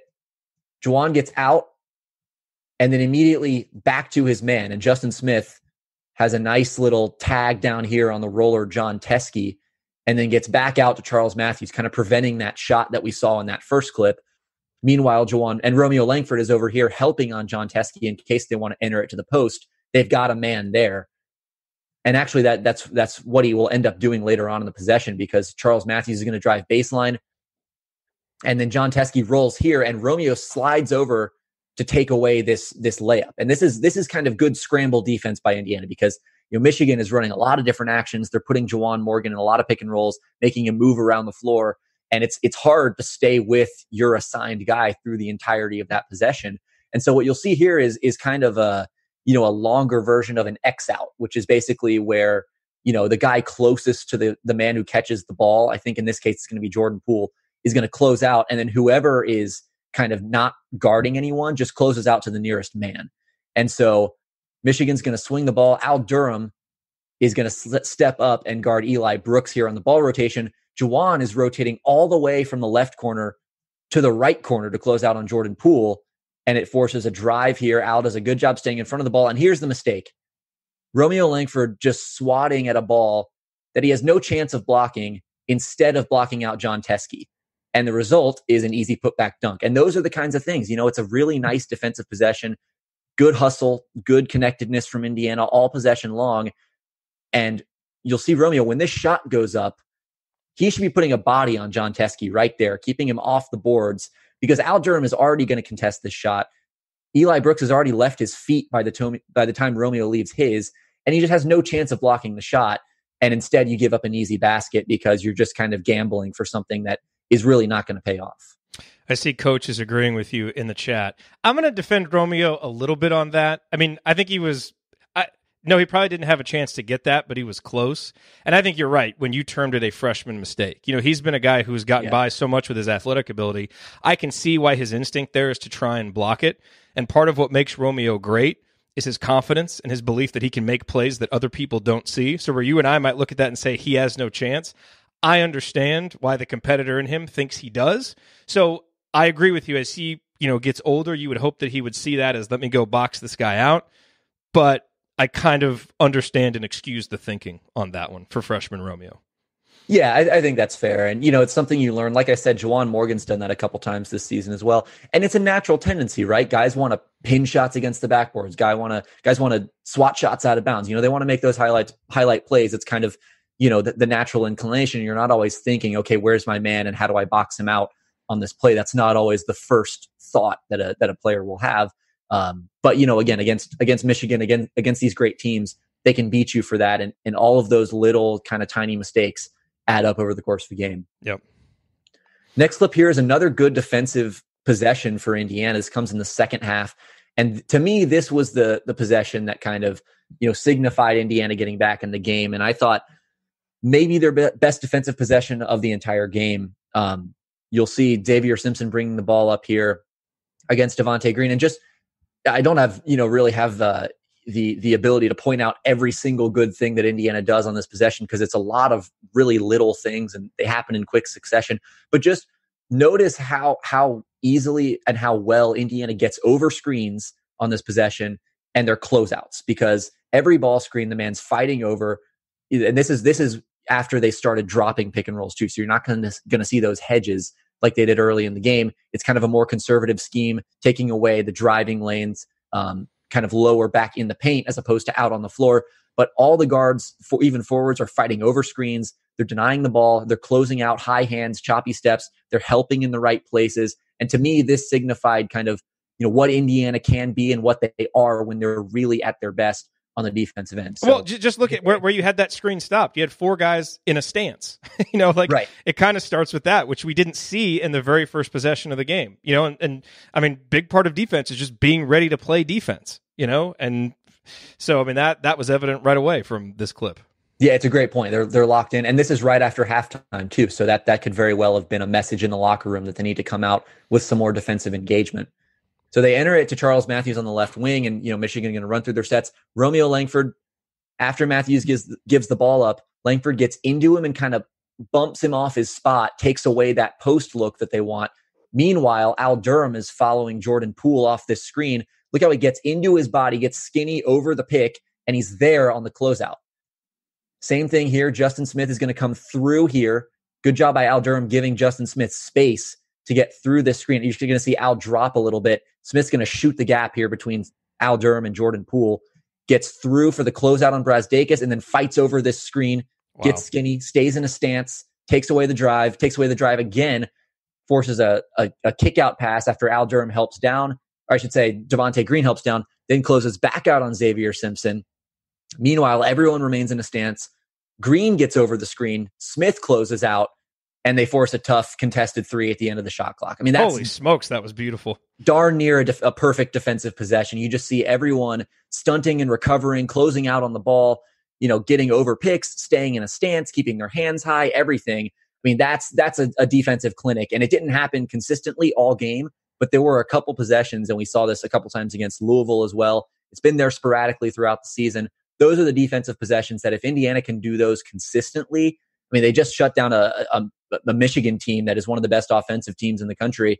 Granted, it was for one possession, but if you can do that against a team with that much talent, that much ball shot creation off the dribble on one team, if you can do that against that kind of roster, you can probably do it against anyone. And I think that was kind of the flashpoint moment of this game for me. If you're going to take one good thing away from this game, for me, it's that defensive possession. Yeah, it was beautiful. I mean, it shows what this team is capable of when they're really locked in defensively. That was great. You look like you're on the verge of tears. Yeah, I mean, that was, I kind of am. That was beautiful. I have to take that clip and watch it a few times later. Yeah, I can send you the link. So here we'll transition a little bit into offense. Oh, I haven't shared the screen. I got to do that. Transition to the offensive side of the ball. This is, I think, something that's going to emerge as a more consistent theme as the season goes on, and especially as they enter Big Ten play. The schedule is not going to get any easier for Indiana. So maybe it gets easier for Michigan and Duke, but still, you got a gauntlet pretty much every single night. You're playing a good team. I think that they're going to give the ball to Romeo Langford a heck of a lot more often, even than they have been. And maybe not more, but just in a different context. Because, so far he's kind of been acting as a second side playmaker where he's catching and attacking off of a closeout. He'll run the occasional pick and roll and isolate from time to time and shoot a jump shot. But in this Michigan game, part of it had to do with Rob Finney being out and then just not really having that many guards who could handle the ball. But Romeo took on a lot of ball handling duty in this game. And I think kind of later in the game, this is from the first half, but we saw it a lot more in the second half. The coaching staff kind of realized, okay, we just got to take our 2 best players and put them in a pick and roll. And I've talked about this before, how that's probably your best source of offense. And it was only a matter of time before Indiana kind of realized that. And I think that time has come. This was about the time where Indiana started to get back in the game around the 11-minute mark. And I don't think it's a coincidence that it came as they started putting the ball in Romeo's hands a little bit more often, using Juwan as a screener and just letting Romeo work. So we'll see here. He goes right on almost every pick and roll, and I apologize for the camera angle here. CBS cut away right as he accepted the screen. But he's going to go middle, and basically, as Charles Matthews fights over this screen, Romeo is just going to use that extra space as a runway to go right at John Teske, or maybe this is Austin Davis. It's John Teske. Go right at him, right by him, up to the basket for the layup. That's a simple play. It doesn't take much dissecting to kind of realize what happened there.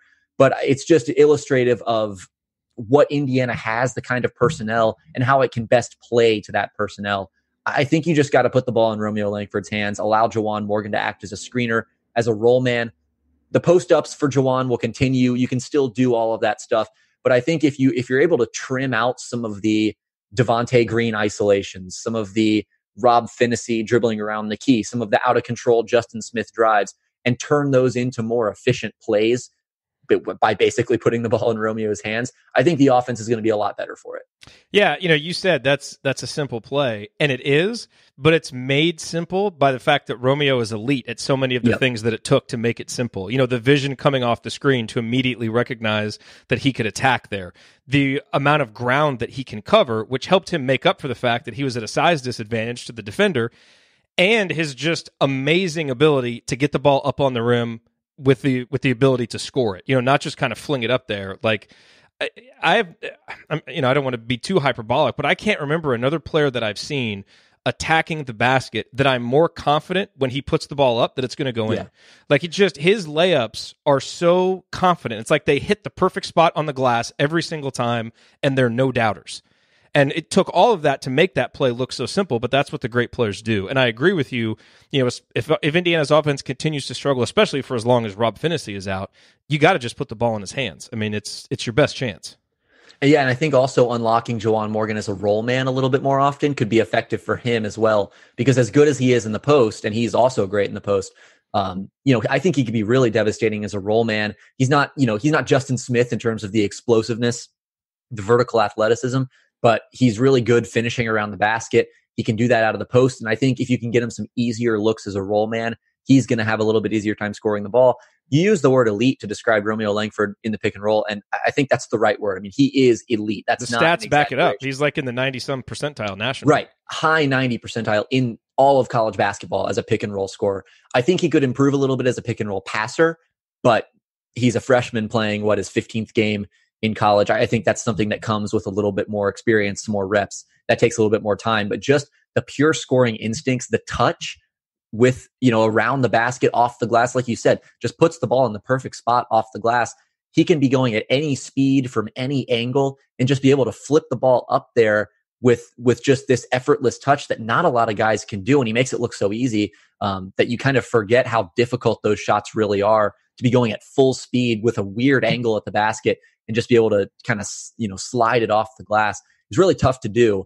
And he goes right probably a little bit too much than he should, because I just think teams can catch on to that and kind of take away what he wants to do. He does like to go right off the pick and roll, but that's not to say that he doesn't have a left hand. It's just that he has an easier time going right. If you can do that, then if the defense is going to give that to you, then you take it. He also had a play in the Michigan game where he got the ball on the right wing and took it left into the lane and had that beautiful little scoop shot. But no, it wasn't even a scoop shot. I don't even know what you would call that. It was like a little finger roll. Yeah, I think it was like a Euro step around on the right block and the finger. Yes, yeah, then the little finger roll, which was beautiful too. Yeah, he's just got really good instincts, and I think the ability to change speeds. He's not like a super quick change of direction kind of guy. He's more of a fluid athlete in terms of lateral movement. But his ability to change speeds, just to kind of stop on a dime, that Euro step is a good example where you're just going full speed and then you change directions, go into a Euro step, kind of shift gears to keep the defense off balance. It's all really important to his scoring arsenal. Yep. The next clip here is, I mentioned his passing in the pick and roll. This is a good example of, kind of what that can be. This is Romeo running a pick and roll. This is late in the game where Indiana, basically every possession was going to kind of this 1-4 flat set with Romeo at the top and just running Romeo Langford, Juwan Morgan pick and rolls. Occasionally you would get Justin Smith involved in the action, but more or less it was Romeo Langford running the show for the last 5 or 6 minutes there of the second half. And here you're gonna get a pick and pop with Juwan Morgan, which I think is something they'll go to more often, especially as Morgan starts to make more of his 3-point shots. I think his percentage we're seeing it's a little bit more sustainable than maybe I thought early in the year on that low volume of attempts. He's still making quite a bit when he takes shots from behind the line. And this, I didn't pick up on this the first time I watched this play, but upon second watching, this is actually a really brilliant play by Romeo, because it kind of shows this understanding of how to read the defense and how to manipulate it out of the pick and roll, which is a really important tool for a primary scorer who runs a lot of pick and roll like Romeo Langford does, not just in the college ranks, but moving forward at the NBA level. These are the kinds of things that you need to learn how to do and learn how to unlock. So you've got Charles Matthews. They want to force the pick and roll to this side. You can see Matthews kind of pointing right. But Juwan's going to set the screen on the other side. And Romeo is able to get by. We talked about ice coverage, how if the ball handler is able to go the other way of where the defense wants him to, the coverage is kind of busted. That's what we see here because John Teskey's on this side of the pick and he's going to have to come all the way over to the left side and follow Romeo Langford. Otherwise, he's going to get to the basket. Matthews tries to fight over the screen, but Romeo's got a little bit of a step, and you see him draw these two defenders and put his head up. Now watch Jordan Poole, who's kind of the only help side defender on this side of the floor, and he has to make the choice between Juwan Morgan and Al Durham over here in the left wing. And Romeo, he sees both guys, and basically he's just going to put the ball up and see what Jordan Poole does. You see there, Poole kind of darts toward Al Durham like he's going to make the pass to the corner. That frees up Juwan Morgan for a wide open top of the key three, and he bangs it, to put Indiana within 10. 70-61, baby. Here we come. That's a really nice read by Romeo Langford, and I'll just show that one portion of it again where he picks up his dribble, gives that quick ball fake, and the defense is cooked. Juwan Morgan's wide open. And I think the beauty of that, too, is that Romeo has that cross-court pass in his bag. So if Jordan Poole were to stay with Juwan Morgan and stunt that way instead, I think Romeo could still make that cross-court pass and generate a corner three for Al Durham, who's shooting the ball really well this season. So, that's why I say that I think they should put Romeo in the pick and roll more often. It's not just, to let him take every shot, let him score every time he can, even though he probably could do that if he wanted to. It's that I think he's got these passing instincts. I think just when you put your best player, on the ball, it puts pressure on the defense. And when the defense is pressured, they get out of position. They start to scramble. They start to hesitate. They start to panic. And, that creates these little cracks that if you have smart players playing off of Romeo, that you're able to exploit.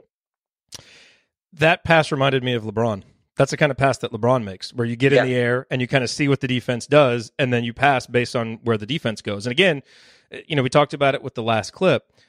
A lot's been made of Romeo's struggles with the three-point shot. And obviously, if he were making more threes, he would just be at another level as a scorer. So how is he able to still be, an elite player even as a freshman when he's not making threes? It's because there's all these little things that he is elite at. Like that right there showed off his elite athleticism, because you have to be able to get in the air and kind of hang there. You've got to have elite vision to do that and elite instincts to know that in that moment you see the defender and now here I've got to read what this guy does. I mean, there's a lot, like you said, there's a lot going on there that requires you to be elite in a lot of different things. That's why you just don't see passes like that often at the college level.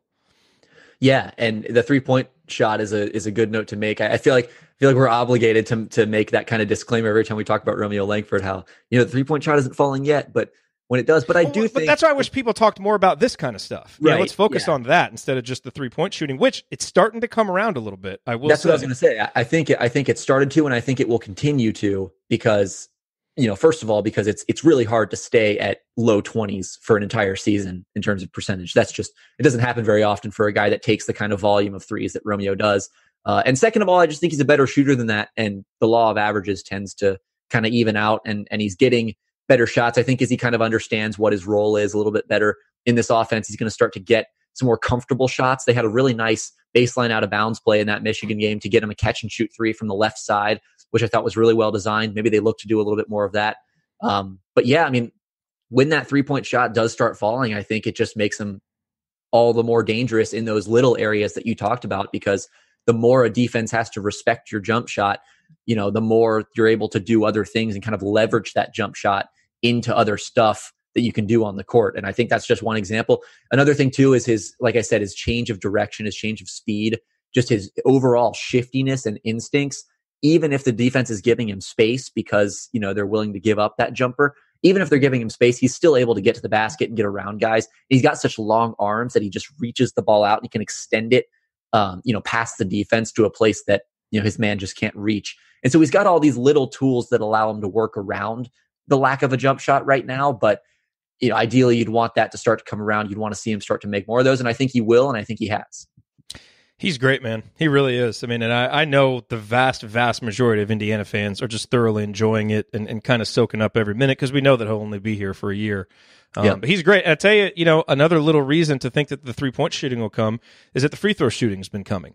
And we really have no idea if he was dealing with anything with his wrist. That was an issue that that went back to last year. John in the chat said Romeo probably still getting used to his new bulked up body. That could be too. Yogi famously struggled with his shot as a freshman. After coming in, getting on the weight program, and then really kind of came around as a sophomore, junior, and senior with it. So, but Romeo's up over 70% now from the free throw line. So the stroke is there.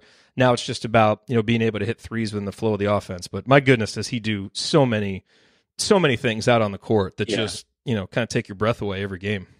By the way, you mentioned the wrist. I maybe just missed the boat on this, but do you know what happened with his wrist? Because I've noticed that brace that he wears on it, but I never got like an explanation of what that is. I don't know exactly what the injury is, but he had something dating back to his time at New Albany. And actually, before the season started, I think in between the summer program and when they reported to campus, he basically wore a cast on it for like 2 or 3 weeks. And there was a picture that came out, and everybody's like, "Oh my God, what happened to Romeo?" It's like, no. They put the cast on to basically force him to not go work out and play, just to give just to give it some time to rest. So I it's one of those things that Alex and I have talked about it some on podcasts on the brink. Like it's obviously not a serious enough thing that he's not playing, and who knows? I don't know if he's 90%, 95%, 75%. I have no idea, but it does seem like there's kind of some kind of lingering thing there that that could possibly be affecting it when he gets at longer ranges.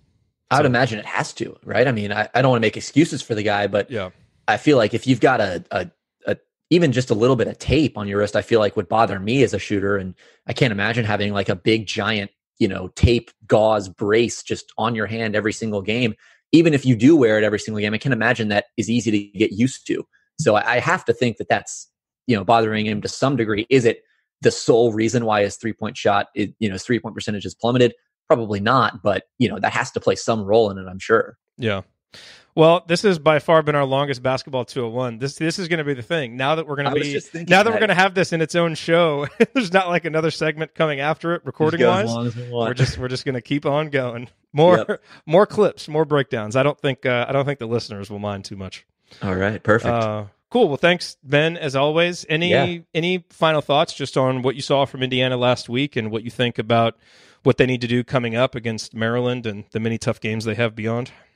Yeah, I mean, I think, like I said at the top, the Michigan game kind of went as I expected. I don't think losing by 11-9 to the second best team in the country is anything to be ashamed of. I think, the loss, obviously you'd rather win than lose, but I don't think this is anything to hang your head about because Indiana played well for portions of that game. They need to be more consistent. They need to do it earlier. They need to get off to better starts.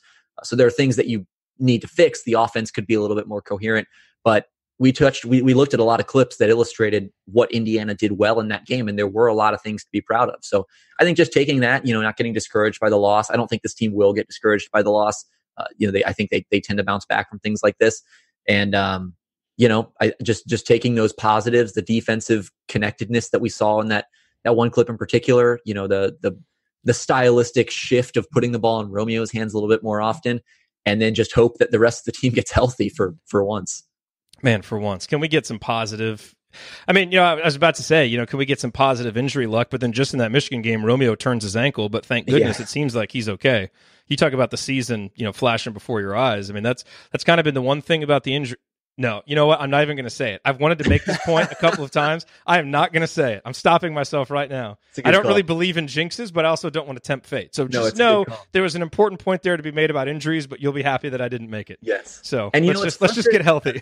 It's frustrating as a media member, just like an unbiased observer of the team, because there are all these different like lineup combinations and kind of stylistic things that I want to see them do, but they just can't do because everyone's injured. So I'm like, I wish I could see how, Zach McRoberts and Rob Finney and Romeo Langford all play together, but we just don't get enough of it. I wish I could see a lineup with, Juwan and Justin and Jerome Hunter, but Jerome Hunter hasn't played. And it's just all these little intriguing things that you're like, I wonder what that looks like. We may never know. I know. All right. Well, coming up here, it is time for our opponent preview. Indiana faces Maryland on Friday night, and while the Hoosiers will always pose challenges for opponents because of Juwan and Romeo's greatness, this Maryland team poses some particular matchup challenges for IU. We'll discuss it next. Stick with us.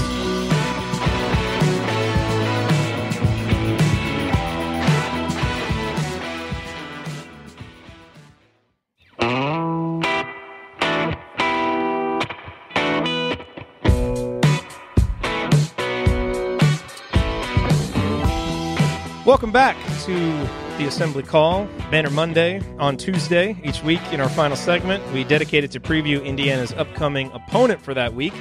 And this week, we got a long time to wait. Indiana plays Sunday, a nice long layoff until Friday, which hopefully is a layoff coming at the right time. Deron Davis obviously, warmed up but couldn't play against Michigan. Hopefully we get him back. As goodness gracious, could we use him in this matchup? Hopefully, with a little extra time, Rob Finnessy is ready to come back.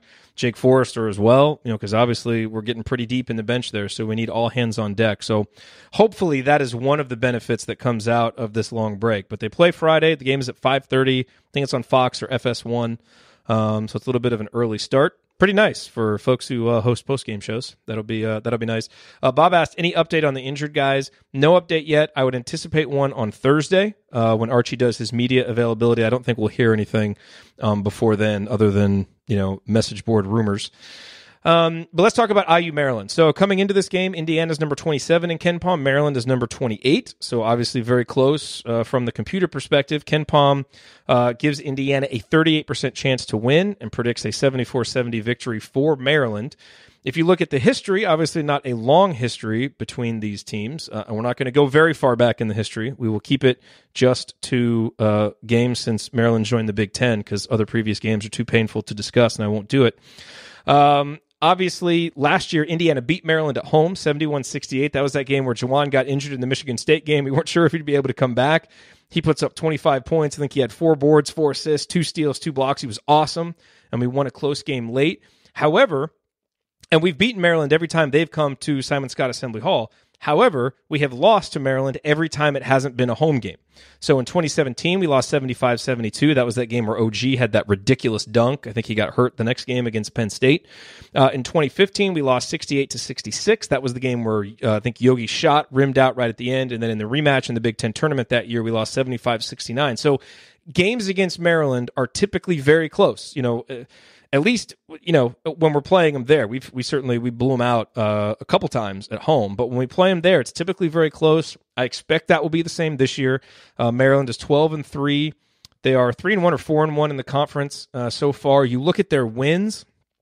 They have wins over number 61 Penn State, number 68 Loyola, and number 16 Nebraska. That game against Nebraska, obviously, their biggest win of the season, that came at home. They have lost to number 2 Virginia at home. They've lost to number 17 Purdue, and then they've lost to number 49 Seton Hall at home. So they have lost twice at home. So they are not unbeatable in their home venue, although can't really compare Indiana to Virginia, but Seton Hall, the number 49 team in KenPom, Indiana ranked higher than them. One of the defining traits of this Maryland team is that they are very young. They are 349th in the country in experience. They are one of the youngest teams in the country. Anthony Cowan, obviously, is a junior who has played a lot of minutes. Bruno Fernando is a sophomore, but then they start 3 other freshmen. Jalen Smith, who Mike DeCourcy talked about. Eric Ayala is another one. And then Wiggins is the other guy's name. And then the next 2 guys off their bench are a sophomore and a freshman. So, they are very, very young.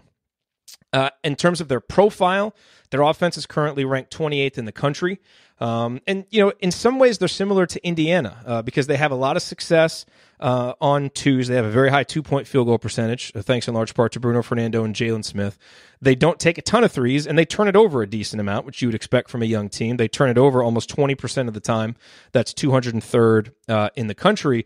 The big difference between Maryland and Indiana offensively is they offensive rebound like crazy. They get 37.2% of their shots. They get them as rebounds. That's 15th in the country. Indiana, obviously not a team that really focuses on offensive rebounding, but it's a big part of what Maryland does.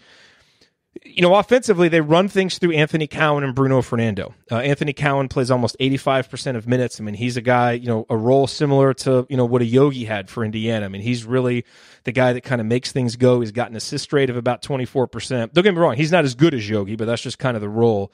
He takes a lot of threes. He's taken 91 threes this year, only making them at about 34%. And when we get to the keys in the game, making him a jump shooter is going to be important for Indiana. You can't just let him probe the defense and get inside, because what happens if he does that is you've got Bruno Fernando and Jalen Smith as cutters, and that's been one of their most effective sources of offense, according to Synergy Sports. Fernando is a guy who's really come into his own as a sophomore. He's a big guy who's able to play 70% of minutes because he doesn't foul a ton. He only commits 4.2 fouls per 40 minutes, which is a really good rate for a big man playing that many minutes. He draws a lot of fouls. He draws 5.6 per 40. So this is going to be a big challenge for Indiana because you're going to have to put Juwan Morgan on him, and Juwan is going to have to do a good job of trying to beat him to spots, not let him get position, try to use his quickness to his advantage, but not foul when Fernando gets position. I mean, Bruno Fernando is probably going to get 6 or 7 point-blank buckets just because he gets position and we can't foul him, and we don't necessarily have a big man outside of Deron Davis who can challenge him at the rim. So we're going to have to live with that, and then obviously you hope that on the other end, Juwan is able to pull Bruno away from the basket, make some threes, and then also go down low, and like he did against Teskey, who is a taller guy, beat him with his guile, beat him with his quickness, which Juwan can really do. But that's going to be a really interesting matchup in this game. Fernando, like Juwan, he's almost 70% on his 2-point field goals. He shoots well from the line and draws fouls, so you don't want to give him too many opportunities from the line, and he's an outstanding rebounder. We talked a little bit about Cowan. Jalen Smith, a guy who's playing about 60% of minutes. He's good on twos. He's a good rebounder, just a solid player for a freshman who can occasionally be great. And so that's going to be a big challenge for Justin Smith. And then Ayala and Wiggins, a couple of wings. They're 6'5", 6'6". They're both really good three-point shooters. So I would expect one of those guys to guard Romeo and Romeo to guard one of those guys. It's going to be important for Indiana to not give them too many good, clean looks on the offensive end. Defensively, they are ranked 45th overall. It's interesting, they're only 45th, but you kind of look at their KenPom profile, and there's really nothing that jumps out as a big weakness except for the fact that they don't force turnovers. But they're a good rebounding team. They block shots. They don't really put opponents on the line. They defend twos pretty well. So they don't have any obvious deficiencies on defense except for this. They're not very good in transition. So they give up, and again, this is something that you would expect from a young team, but they give up 1.05 points per possession in transition, which is in the 28th percentile nationally. In the half court, they're really pretty good. I think they're in the 80th or 85th percentile, somewhere around there. So they're a really good team defensively in the half court.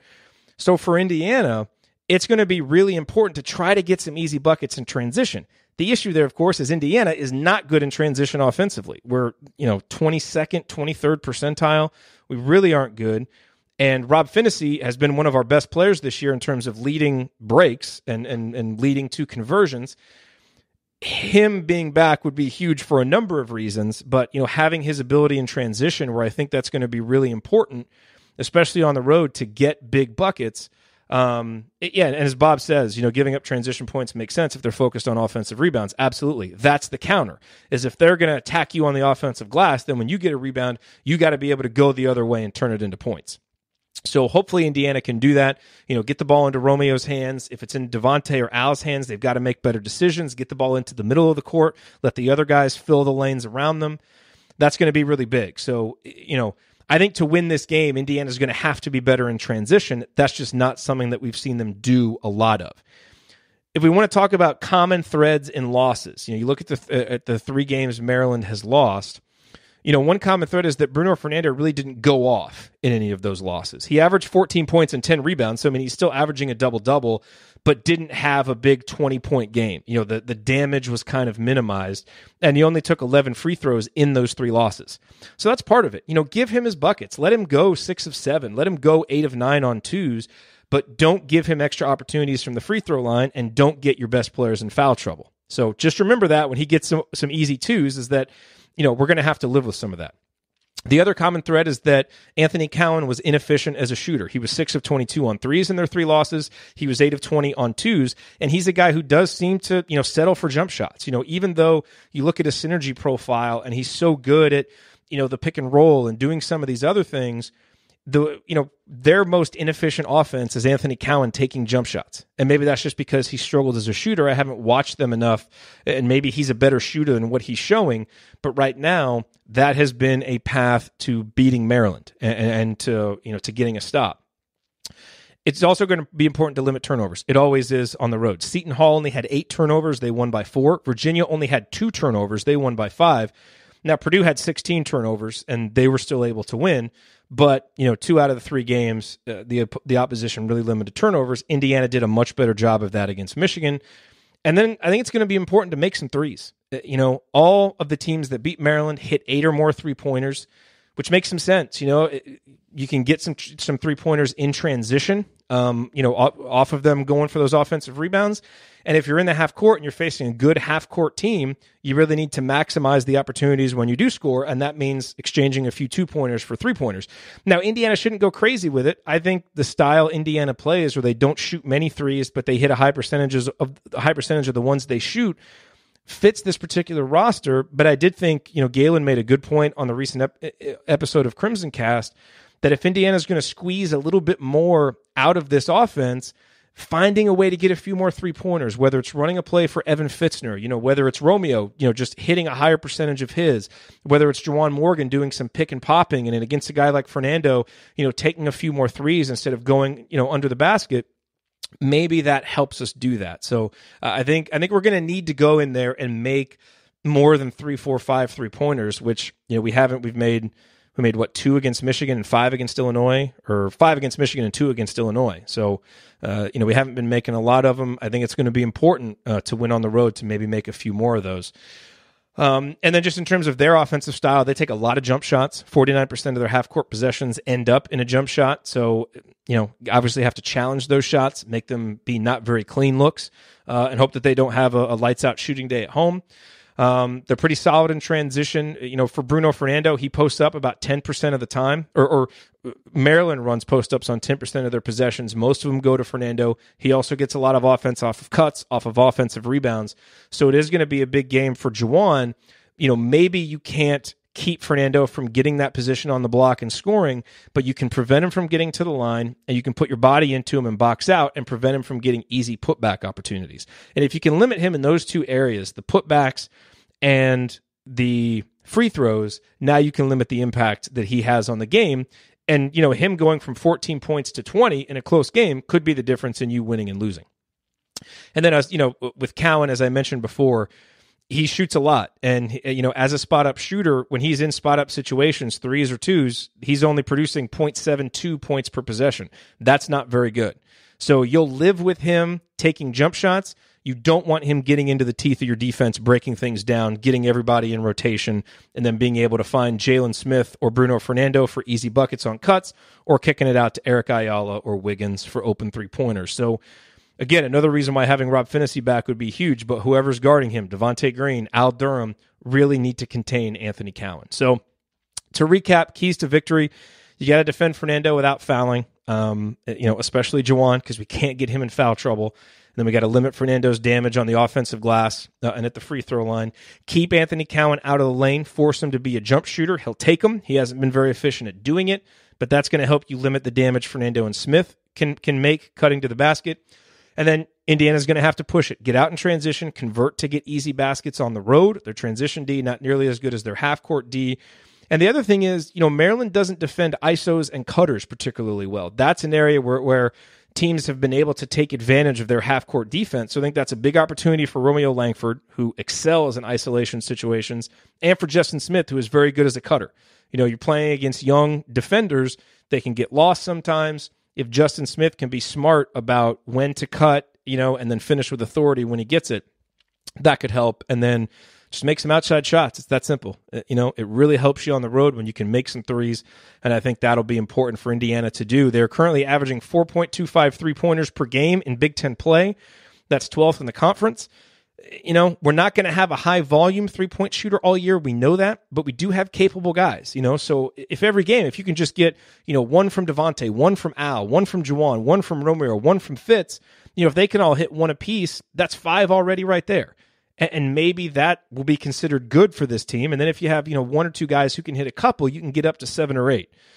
So Indiana's got to find that balance between not just taking early threes in the shot clock, which they, sometimes do when the shot selection isn't good, but trying to get some 3-pointers out of the offense.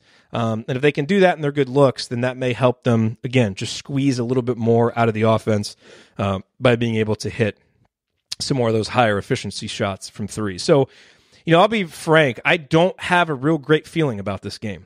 And you should take solace in the fact that I had a good feeling about how we'd play at Michigan. Not that we would win, but just that we would make it a 40-minute game, which obviously we didn't do because of how we came out. So I would love to be proven wrong and that we really bounce back early. But not that we'll get blown out, but I have a hard time seeing us going up there and winning this game because of some of the particular matchup problems that Maryland presents. And just not knowing who's going to be available. I think Deron Davis would be really important in this game to be able to spend at least 10 to 15 minutes guarding Fernando. I think Rob Finney would be really huge in this game. And even if they play, they'll be coming off, an injury and not having played that much. And it's going to be a tough environment for them to go in. So it seems much more likely that we lose this game and then come back and get well against Nebraska at home. I think we match up much better against them. And obviously it's at home. But I do think it'll be a close game, and I think if Indiana can maybe make a few more shots than what we've been doing recently, then we can turn a close game into a victory. So, sometimes my feelings are spot on, and sometimes they're way, way, way off. So I just always try and be candid with you about what they are, and I hope to be proven wrong. And chances are, by Friday at 5 o'clock, I will have talked myself into why we can win. So you should always probably trust my feeling, 3 days before the game. It's a much more sober, measured feeling than the game day when I'm always talking myself into being positive. So, but that's kind of how I see it right now. Should be a really interesting, fun game to watch, and hopefully the Hoosiers are able to go up there and get it done. Okay, well, that'll do it for us on this week's edition of Banner Monday on Tuesday. If you want to see us do the show live and be part of the live chat, I hit the wrong song. Gee whiz, hit the wrong closing song. Let's try that again. That will do it for us on this week's edition of Banner Monday. If you want to see us do the show live and be part of the live chat, join us at assemblycall.com on Monday afternoons, not Tuesdays, for the live broadcast of our Banner Monday recording. And you can always subscribe to our podcast by searching for Assembly Call wherever you listen to podcasts. And don't forget to go to assemblycall.com or text IU to 66866 to join our free email newsletter. Thank you for listening. We'll be back for the IU Maryland postgame show. Until then, keep your elbows in and your eyes on the rim, and go Hoosiers. Thank everybody for coming out. All right, I got to get out of here, folks. Thank you. Thank you for being here and for listening to this episode of the Assembly Call. We appreciate it. And we really do rely on the support of audience members like you to keep our show going and to keep growing. And so we have set up a page on our website at assemblycall.com/support that lists 5 ways that you can support the Assembly Call. And we encourage you to choose whichever method is the easiest and most convenient for you. One of the methods is donating, and so many of you have donated, and we appreciate it so much.